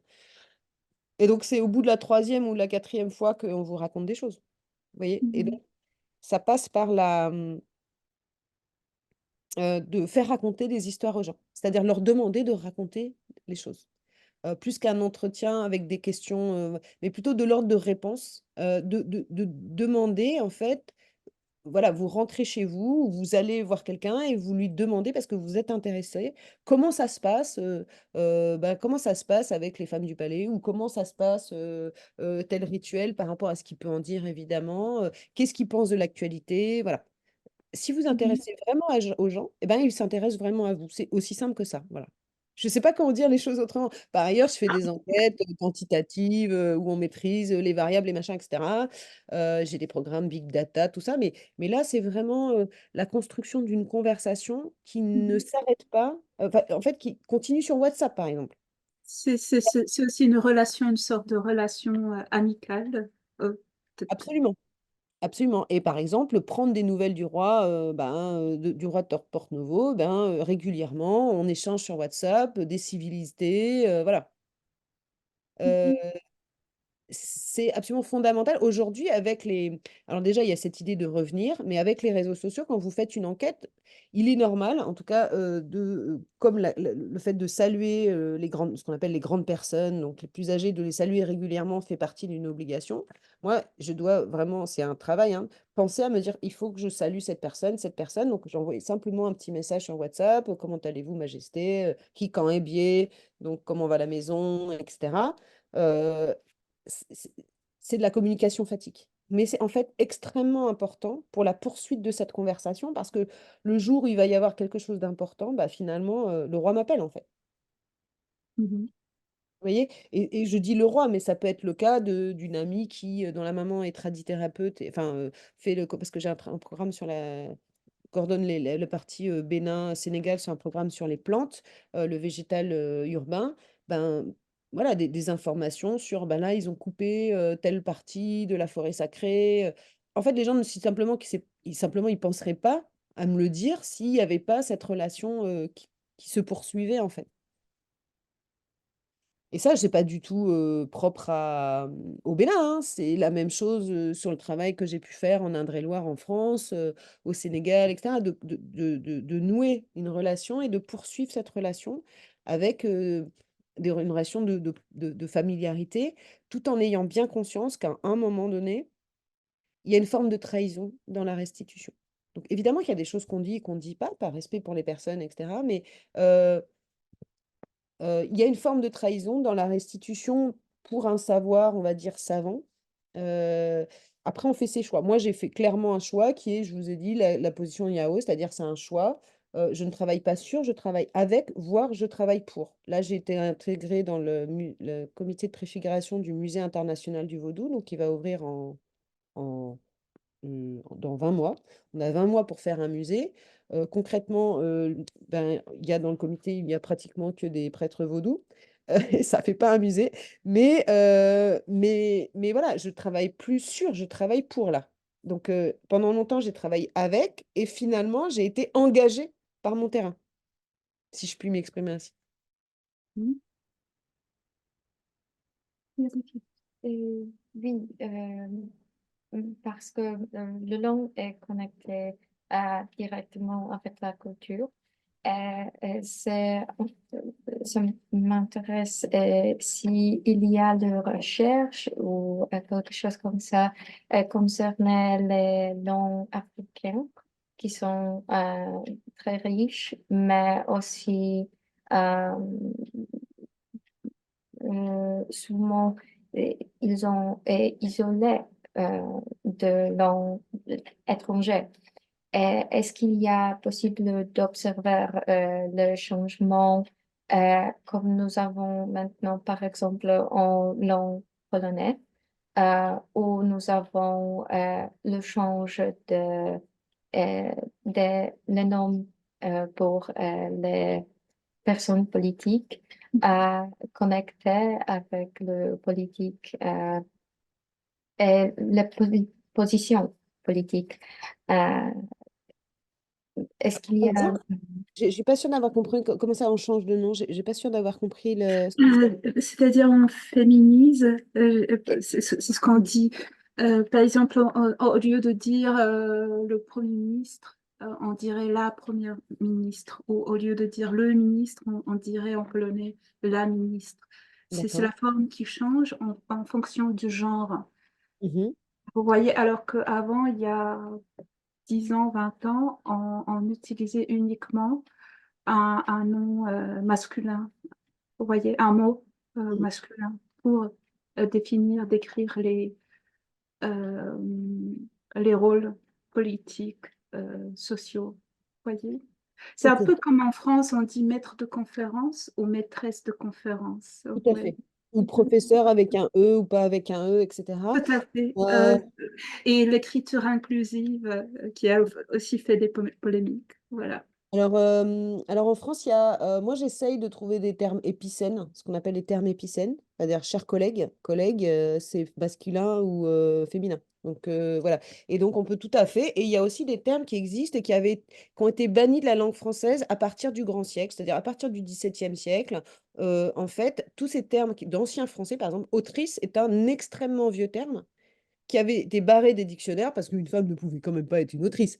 Et donc, à partir du XVIIe siècle, avec une reprise en main, en fait, une reprise en main par des pouvoirs et les États institués, notamment les médecines, l'État, etc., on a, et par ailleurs, brûlé toutes les dites sorcières, enfin, les femmes qui avaient des savoirs, on va dire, traditionnels, hein, dans les campagnes pendant l'Inquisition et tout ça. Enfin, entre eux, on va dire, le 15e et le 18e siècle, je crois que c'est les dernières. Et en fait, c'est le moment, ce que montre Alain Hertz, où ont disparu un certain nombre de termes comme matrimoine, comme autrice. Voilà, et il y en a plein comme ça. Donc en fait, par exemple en français, simplement, mais c'est peut-être une question d'âge, hein, moi le point machin chose, là j'arrive pas, là je peux pas. Je vais pas écrire en écriture inclusive, et alors encore moins avec mes collègues béninois qui sont tous des prêtres de Fa. Si je commence à leur dire auteur-eurice, enfin ça va pas aller quoi.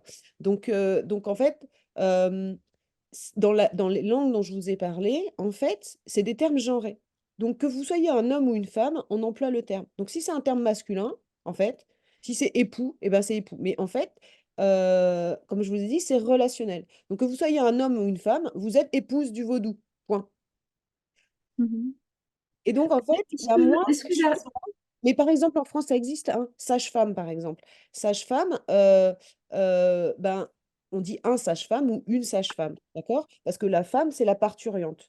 Mais on pourrait dire, par exemple, aide-soignante, on dit aide-soignant. Mais on pourrait dire, bah, c'est genre et femme, aide-soignante, donc toutes les aides-soignantes sont des aides-soignantes. Mais il se trouve que le problème, c'est que dans la situation française, dans la langue française, toutes les positions de pouvoir sont masculines. Et ou des positions, on va dire, de reconnaissance, alors que même qu'elles existaient dans l'ancien français, comme autrice par exemple, et qu'elles ont été barrées. Donc moi, ce que je trouverais intéressant, je ne sais pas ce qu'il en est en polonais, c'est plutôt aussi d'aller excaver d'une certaine manière des termes. Et donc non, ça n'est pas woke, voilà, c'est juste qu'on sait utiliser la langue française. Voilà. Mhm. Mais qu'en est-il des langues africaines et peut-être vous pouvez m'aider encore une fois. Est-ce que, parce que vous avez dit qu'il y a beaucoup de termes qui ne renvoient pas au sexe, mais à la relation.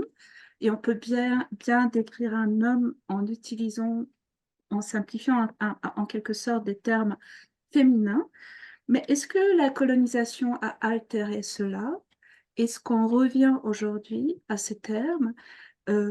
C'est-à-dire comment les langues africaines ont évolué. Est-ce que ça existe toujours, ce terme genré et pas... C'est pas voilà. sexué. Alors oui, ça existe toujours. Ce que la colonisation a altéré, et c'est ça dont je me suis rendu compte et j'ai mis en fait 10 ans à m'en rendre compte, c'est par exemple, c'est plutôt la traduction. Si Minon ou Iya, donc Minon, alors je vais pas faire sur les langues africaines, hein, d'abord, je ne suis pas spécialiste du tout des langues africaines et je ne connais qu'un tout petit bassin en fait qui est sur 400 km de long dans le sud du Bénin, du Nigeria et du Togo. Voilà, c'est pas l'Afrique, c'est un continent. Voilà. Mais par exemple, le fait que depuis l'Inquisition, on traduise Minon, donc nos mères, par sorcière, qu'on traduise Iya, nos mères, par sorcière, parce que ce Ouais, sont des femmes puissantes, c'est une façon de traduire, en fait, et de genrer, on va dire, les sorcières. En général, en fait, on va les attribuer à des femmes. Il y a évidemment aussi des sorciers. Mais vous voyez bien, dans l'imaginaire occidental collectif, c'est la ouais. figure, c'est la sorcière. D'accord? Et donc, en fait, ce qu'a fait la conquête coloniale, mais avant les missionnaires, les explorateurs, c'est d'assigner, en fait, de traduire, pas que ce soit. Et ce qui est intéressant, c'est que là, on vient d'avoir des semaines de discussion sur le futur musée, puisque il y a eu, est-ce qu'on traduit vaudou par divinité, déité, Dieu, etc. Et le président de la commission, qui est par ailleurs le prêtre de Fa, le devin du président de la République, nous dit, moi, je refuse, vous traduisez vaudou par vaudou. Donc, en fait, on arrête de dire c'est des dieux, c'est des machins, etc. Et il a absolument raison. Pourquoi est-ce qu'on devrait, pareil, est-ce que Minon, on traduit par mère, sorcière maintenant? On traduit Minon par Minon. Donc Minon, Iya, ok, ce sont des aires culturelles proches, ce sont des femmes puissantes. C'est nos mères, voilà, on peut traduire par nos mères pour expliquer ce que c'est en fait, mais nos mères, pas au sens de celle qui a fait un enfant, au sens qu'il y a une relation de puissance et d'engendrement du pouvoir. Et donc ça se retrouve dans les langues, mais c'est pour ça qu'on dit que c'est genré et pas sexué. Mhm. Et donc, c'est pour ça que, par exemple, vous pouvez avoir certaines femmes au sens biologique qui, dans certaines sociétés, peuvent prendre un époux. Elles sont genrées masculins dans leur position de pouvoir. Vous voyez?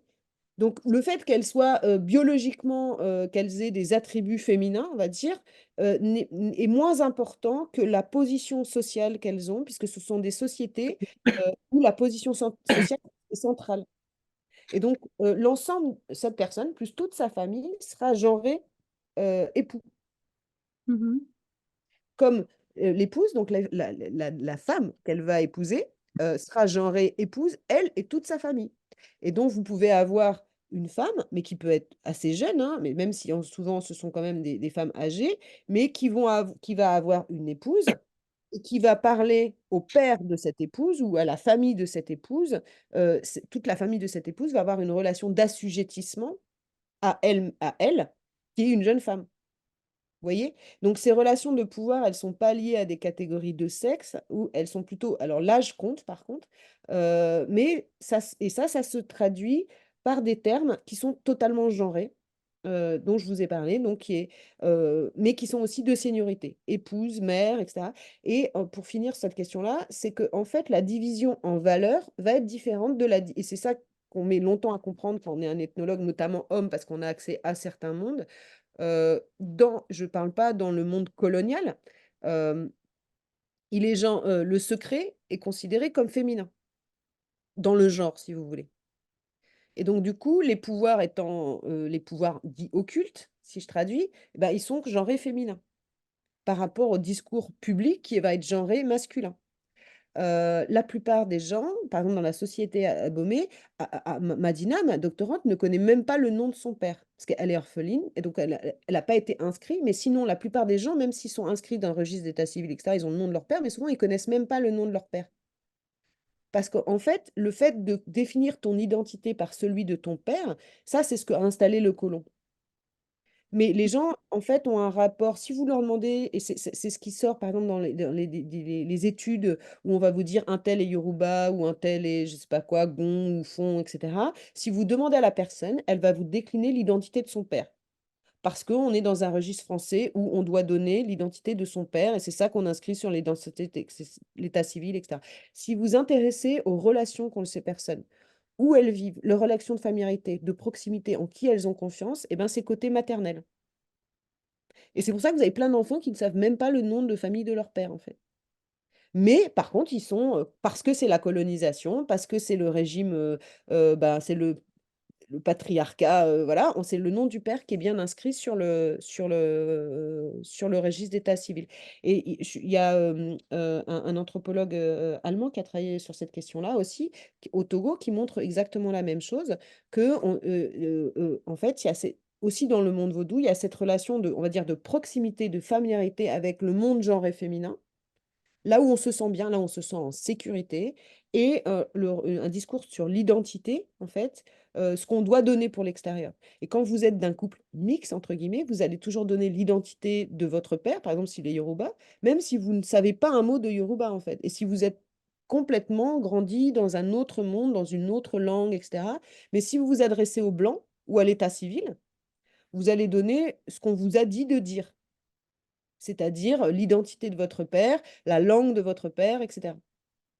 Mhm. Mais c'est pas s'il y a des choses qu'on peut retrouver. Ce qui est intéressant, c'est aussi comment on interroge nos propres façons de vivre, de penser, etc. C'est pas si différent, hein.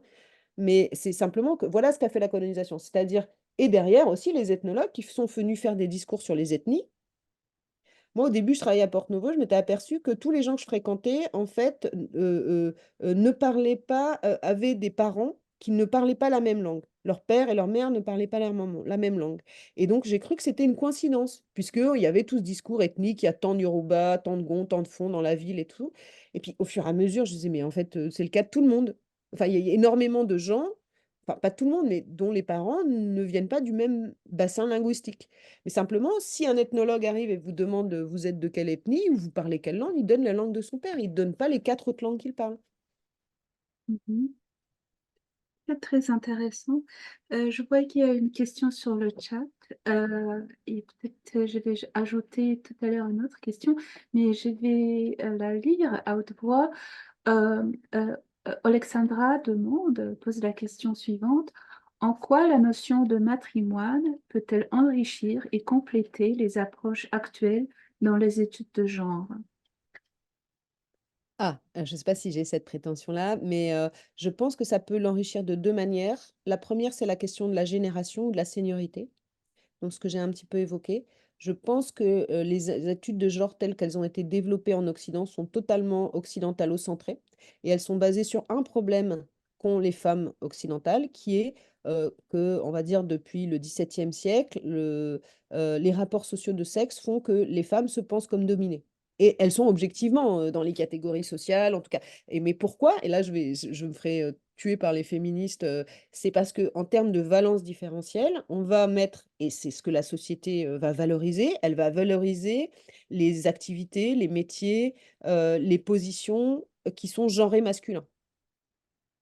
euh, plus que celles qui sont genrées féminins, typiquement la reproduction.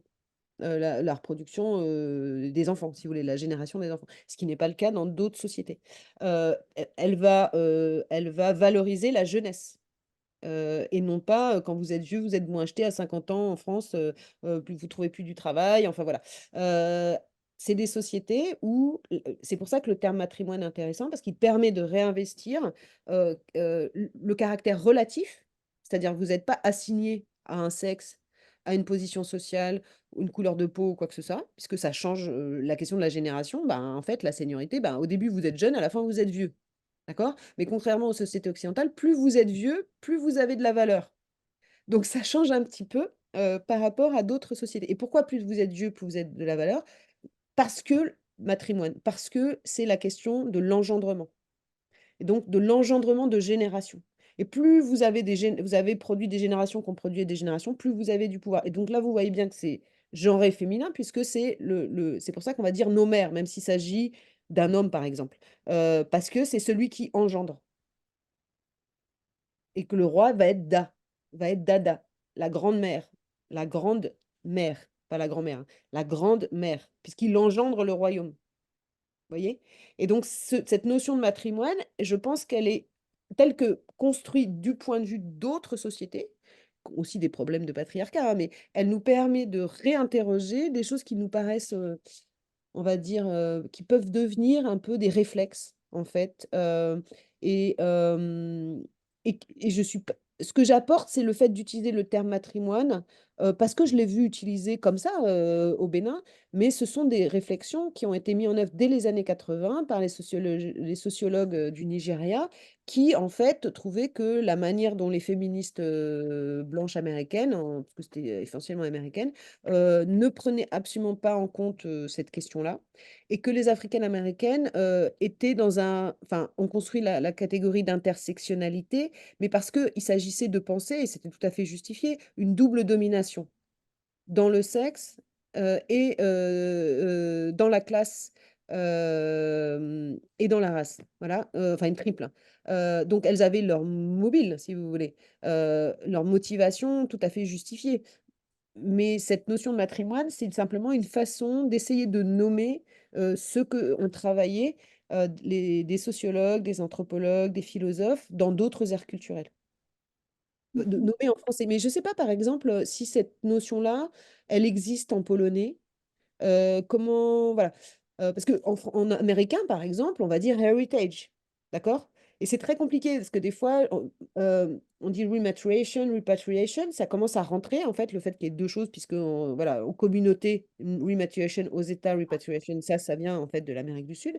Mais, c'est pas matrimony. Matrimony, c'est vraiment ça a à voir avec le mariage. C'est pas matrimonial. Donc en fait mais en fait, c'est pas forcément un problème parce que la question du patrimoine en anglais, on va dire heritage. Donc il n'est pas connoté dans le genre comme est le patrimoine. Donc je ne sais pas ce qu'il en est en polonais, je ne sais pas si vous pouvez me Mhm.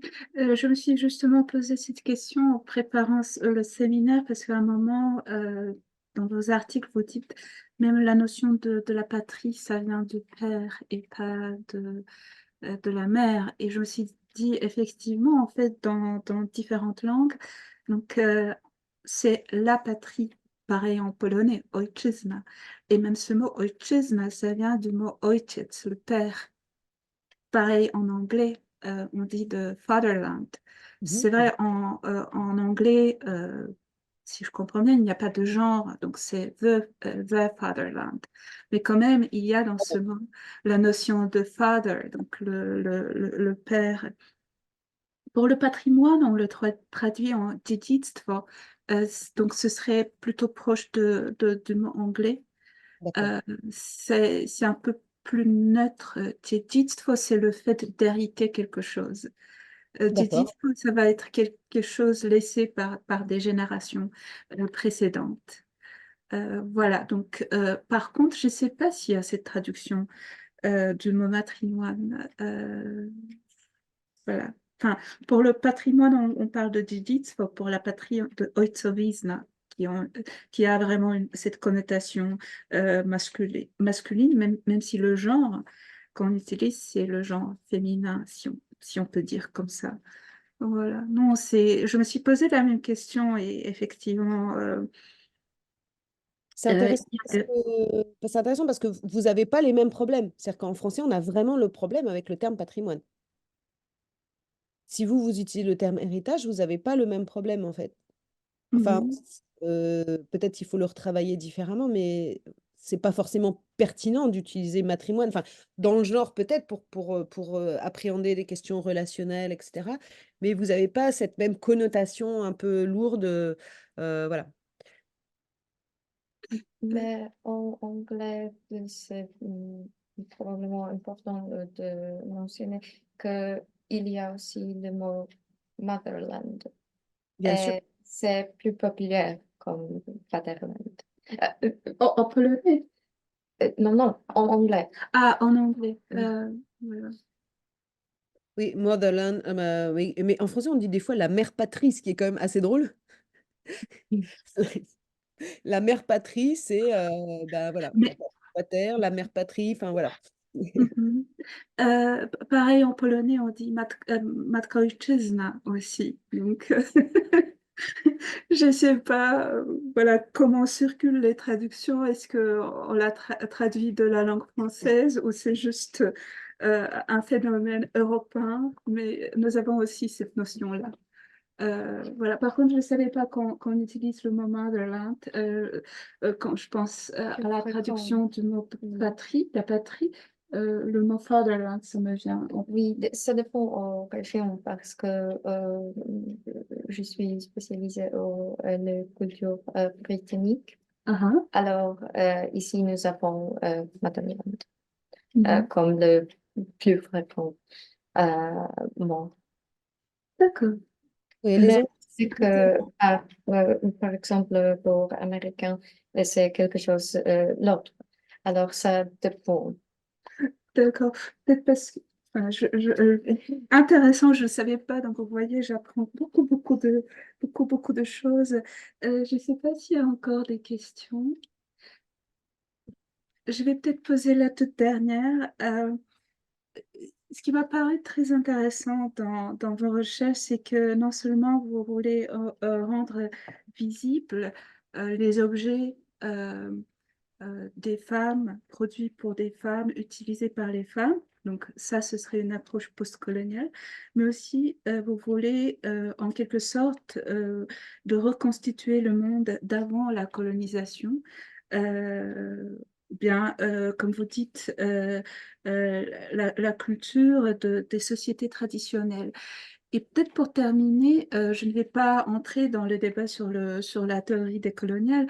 Je voulais plutôt demander qu'est-ce qu'on veut dire par la notion des sociétés traditionnelles? S'agit-il surtout des sociétés qui existaient dans ce qu'on appelle l'Afrique de l'Ouest, ou est-ce que c'est quelque chose qui est propre, commun au continent africain? Est-ce qu'on peut parler des matrimoines, des autres ères linguistique, géographique, ou est-ce que c'est quelque chose qui est propre pour une région précise ou peut-être pour un endroit précis? Je ne sais pas si vous voyez la question. Oui, alors moi je veux pas, enfin je veux rien du tout. Il s'agit pas de revenir à un truc Woman King, ça c'est l'imaginaire hollywoodien. Mais c'est en fait de se faire. En fait, c'est des façons, c'est des gens qui s'expriment aujourd'hui, en 2024. Il ne s'agit pas de réinventer, en fait. Il s'agit de laisser la parole. Et donc, peut-être, si je pourrais finir, je vous montrerai 2 minutes de cette dame qui parle, donc qui incarne les mères des rois ancêtres. Comprenez que c'est une position forte, c'est pas, elle se sent pas dominée, quoi que ce soit, et elle réclame ces choses. Je ne sais pas ce qu'il en est, alors je ne suis pas du tout une spécialiste de l'ensemble de l'Afrique, hein, pas du tout, hein, mais par exemple, je pense que le terme de matrimoine est pertinent dans le genre, encore une fois, plus que forcément de façon décoloniale. Enfin, je ne sais pas si c'est décolonial ou pas, mais par exemple, j'ai donné des cours à l'université Gaston Berger au Sénégal, dans un institut de formation au patrimoine mondial. Le Saint-Louis, c'est classé au patrimoine mondial. Et donc, j'avais devant moi des étudiants de 12 pays africains, donc aussi d'Afrique de l'Est. Et donc, je leur demandais ce que c'était pour eux le patrimoine. Et donc, tous me sortaient le discours de l'UNESCO bien formaté, etc. Et après quelques heures d'échange, me disaient, bon, en gros, le patrimoine, c'est le truc qui a été fait par les Blancs pour les Blancs, puisque Saint-Louis, c'est une ville coloniale restaurée, grattée, dans laquelle des touristes blancs viennent admirer leur propre passé. Donc, si quelqu'un veut retourner dans le passé, c'est plutôt, en fait, les programmes de coopération, de restauration du patrimoine colonial et les touristes qu'il y a derrière. En discutant avec les étudiants, je leur ai demandé, bah, est-ce que vous pourriez me dire, dans votre langue, comment vous désignez ce qui fait pour vous patrimoine? C'est-à-dire, enlever le terme patrimoine, oublier patrimoine, pardon, c'est quoi vos choses? Parce qu'au Bénin, quand on dit nos choses, c'est les choses qui sont les nôtres, on dit ça au Cameroun aussi, et qui sont des choses importantes de la tradition et qui, d'une certaine manière, sont habitées d'une intentionnalité. La chose, elle est pas juste inanimée. Elle transmet des savoirs, elle transmet des pouvoirs, etc. Et ce qui est quelque chose qui est fascinant, c'est que il y avait 5 étudiants de 5 pays différents, notamment du Tchad, qui est quand même loin du Sénégal, des Sarakolais, des Sérères, des Peuls, et donc c'était dans une langue du Tchad, je ne sais plus laquelle, et qui utilisaient le même terme, Tiosan. Et Tiosan, ça veut dire nos choses, c'est traduit par nos traditions. Et en fait, c'est quelque chose enfin, j'ai du mal à utiliser autre chose que le terme chose, mais voilà, c'est une entité qui peut être matérielle ou immatérielle, qui fonde notre identité personnelle et collective. Et donc, elle n'est pas matérielle. C'est pas comme les sociétés occidentales et en particulier occidentales de l'Ouest, qui ont une fascination pour la ruine. Il y a pas aucune fascination pour la ruine. Il y a pas on reviendrait avant dans des petites cases en terre. On peut être totalement et hyper moderne dans une tour en verre et avoir nos choses, c'est-à-dire, un certain nombre de pouvoirs, et c'est pour ça que le vaudou est devenu atlantique. C'est pour ça qu'il y a des millions de personnes au Brésil, à Cuba, en Louisiane, aux États-Unis, et cetera, qui continuent de pratiquer parce que quand les gens ont été, réduits à néant, donc quand leur identité a été annihilée, ils sont partis avec leurs choses. Et ces choses-là, c'est la force qui nous soutient et qui nous permet de continuer. Donc, c'est les langues qui continuent, le Yoruba qui est encore performé dans les temples au Brésil par des gens qui ne savent pas parler le Yoruba, mais qui continuent à transmettre en fait les mêmes rites qu'on retrouve dans des temples à Abomey. Donc, c'est ça nos choses en fait. Et c'est difficilement patrimonialisable, puisque c'est justement quelque chose qui relève de l'intime. Donc voilà, je vais juste, si vous voulez bien, si vous avez encore une minute, je vais essayer de vous partager juste, Ce parce que serait une c'est très belle important de laisser la conclusion.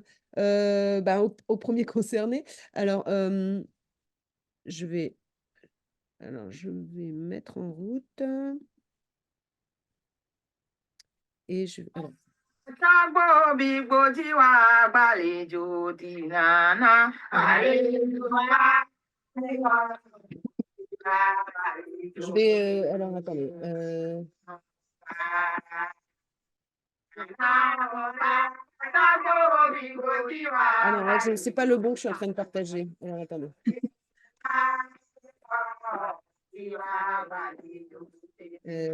Partager écran. Tágbó bí gbòdì wá gbàlejò àlejò wá. Je pense que c'est bon, ça part.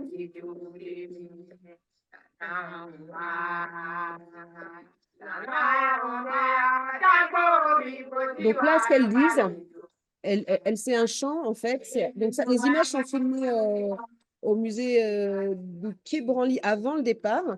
Et donc, c'est des chants où elles appellent les choses pour qu'elles reviennent. D'accord? Et donc, c'est un chant de retour où elles appellent. Donc, c'est ces régalias, en fait, qui incarnent qui ne sont pas juste des statues, hein, qui sont des choses au sens qu'elles sont animées. Et donc, elles les appellent. Et je vais passer parce que je vais passer à. Alors, j'espère que ça a marché. J'ai avancé, hein. Donc, c'est des chants qui se.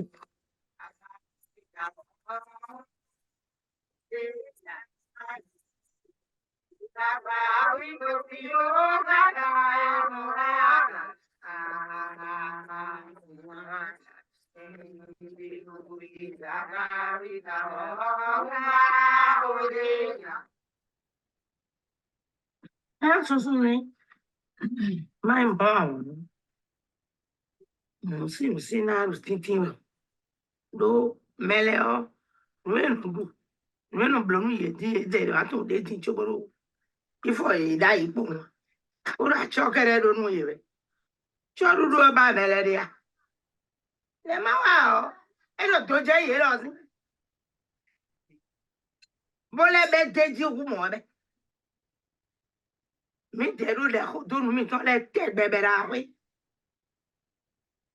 me lo do nu le mi o di lo si ni ma imoro emi na vo bona no kanji yo ifo mi to le se do mi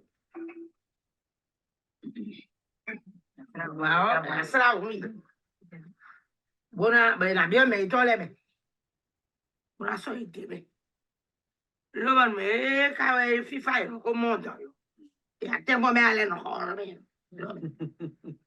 lo so no so vide sa ko te bro toju yo ele no bro ni ni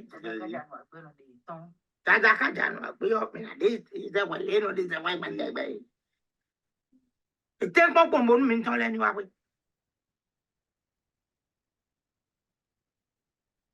Mhm. Voilà, donc c'est juste un exemple parmi d'autres, mais alors attends, arrêtez le partage. Voilà. Ça vous permet de comprendre que voilà, on n'est pas face à. C'est des femmes qui sont dans des situations objectives de domination sociale, mais en fait qui sont aussi. Enfin, voilà, c'est leur chose, elles l'affirment et elles sont reconnues comme telles, vous voyez? Donc et ce qu'elle dit, c'est, voilà, c'est nos choses, on va les nourrir et puis de temps en temps, elles sortiront, et c'est ce qui va se passer, hein. Là, on est en négociation et c'est ce qui se passait déjà au musée d'Abomey et c'est pour ça qu'il y a un énorme problème avec la France actuellement puisque pour la loi sur la restitution, la France, essaye d'imposer une conditionnalité et donc tous les objets qui sont restitués doivent être exposés au public, selon certaines normes définies par la France. Et évidemment, ben, bon, d'abord, c'est infaisable, hein, on va pas envoyer des inspecteurs pour vérifier qu'une fois qu'on a rendu aux gens les choses qu'on leur a volées, on les expose au public selon les normes patrimoniales françaises. Mais en plus, ça va à l'encontre de ça. Et donc, c'est pour ça c'est important aussi de faire entendre ça. C'est-à-dire que ces choses, elles ont besoin aussi de sortir, d'être nourries, de participer. Donc, il ne s'agit pas de revenir dans le passé, mais il s'agit de quelle est leur place, en fait, pour poursuivre euh, ces relations entre ces personnes euh, qui ont continué, hein, elles ont vécu, mais c'est comme des enfants qui reviennent, en fait, des enfants prodiges à qui on va devoir construire spécialement pour eux, à la bonne température, leur donner les choses, OK, qu'elles ont nourries, avec une filiation et une métaphore constante voilà, de l'enfant qui était parti au loin et qui revient. Et donc, c'est à la fois des enfants et à la fois des ancêtres. Et je finirai là-dessus, c'est que dans le monde Yoruba, ce n'est pas une vision théologique. On n'a pas une vision linéaire, en fait. C'est un rapport au temps qui est complètement différent. Donc, ces choses peuvent être à la fois des enfants et des ancêtres. Mhm. Je vous remercie beaucoup tout d'abord d'avoir montré cette vidéo parce que ça m'a permis de comprendre aussi euh, l'erreur que j'avais fait tout à l'heure en posant ma question. Mais je vous remercie et puis ça, c'est une très belle conclusion. Mais je vous remercie beaucoup de votre présence, de cette présentation, de toutes les réponses que vous avez données à nos questions. Et j'espère que nous allons nous revoir un jour, peut-être ici à l'Université de Varsovie, pour continuer ce débat sur justement, peut-être sur les restitutions. Il serait intéressant de comparer le cas français, le cas polonais, peut-être d'autres cas. Mais pour l'instant, je vous remercie beaucoup d'avoir été avec nous et d'avoir partagé vos recherches avec nous. C'était vraiment passionnant. Merci beaucoup. Merci beaucoup. Merci beaucoup, merci à tout le monde. Et juste pour finir, rigolo, mais j'ai écrit un livre il y a longtemps sur Montrésor, hein, qui est un village de Touraine. Enfin, c'est entre autres sur Montrésor, dont vous connaissez peut-être parce qu'il a été acheté par une grande famille polonaise en 1830 et l'ensemble du village appartient à cette famille polonaise, toujours en fait. Et donc, c'est l'histoire d'un village polonais en Touraine. Depuis 1830 en fait, et qui continue à être habité par des Polonais. Voilà, si ça vous intéresse, je vous enverrai les références. Et j'étais vraiment ravie d'échanger avec vous et merci pour vos questions et j'espère qu'on aura l'occasion de se rencontrer ou de se retrouver Mhm. en vrai. À bientôt. Merci. Merci beaucoup. Merci beaucoup. Merci. Merci beaucoup. Au revoir. Au revoir.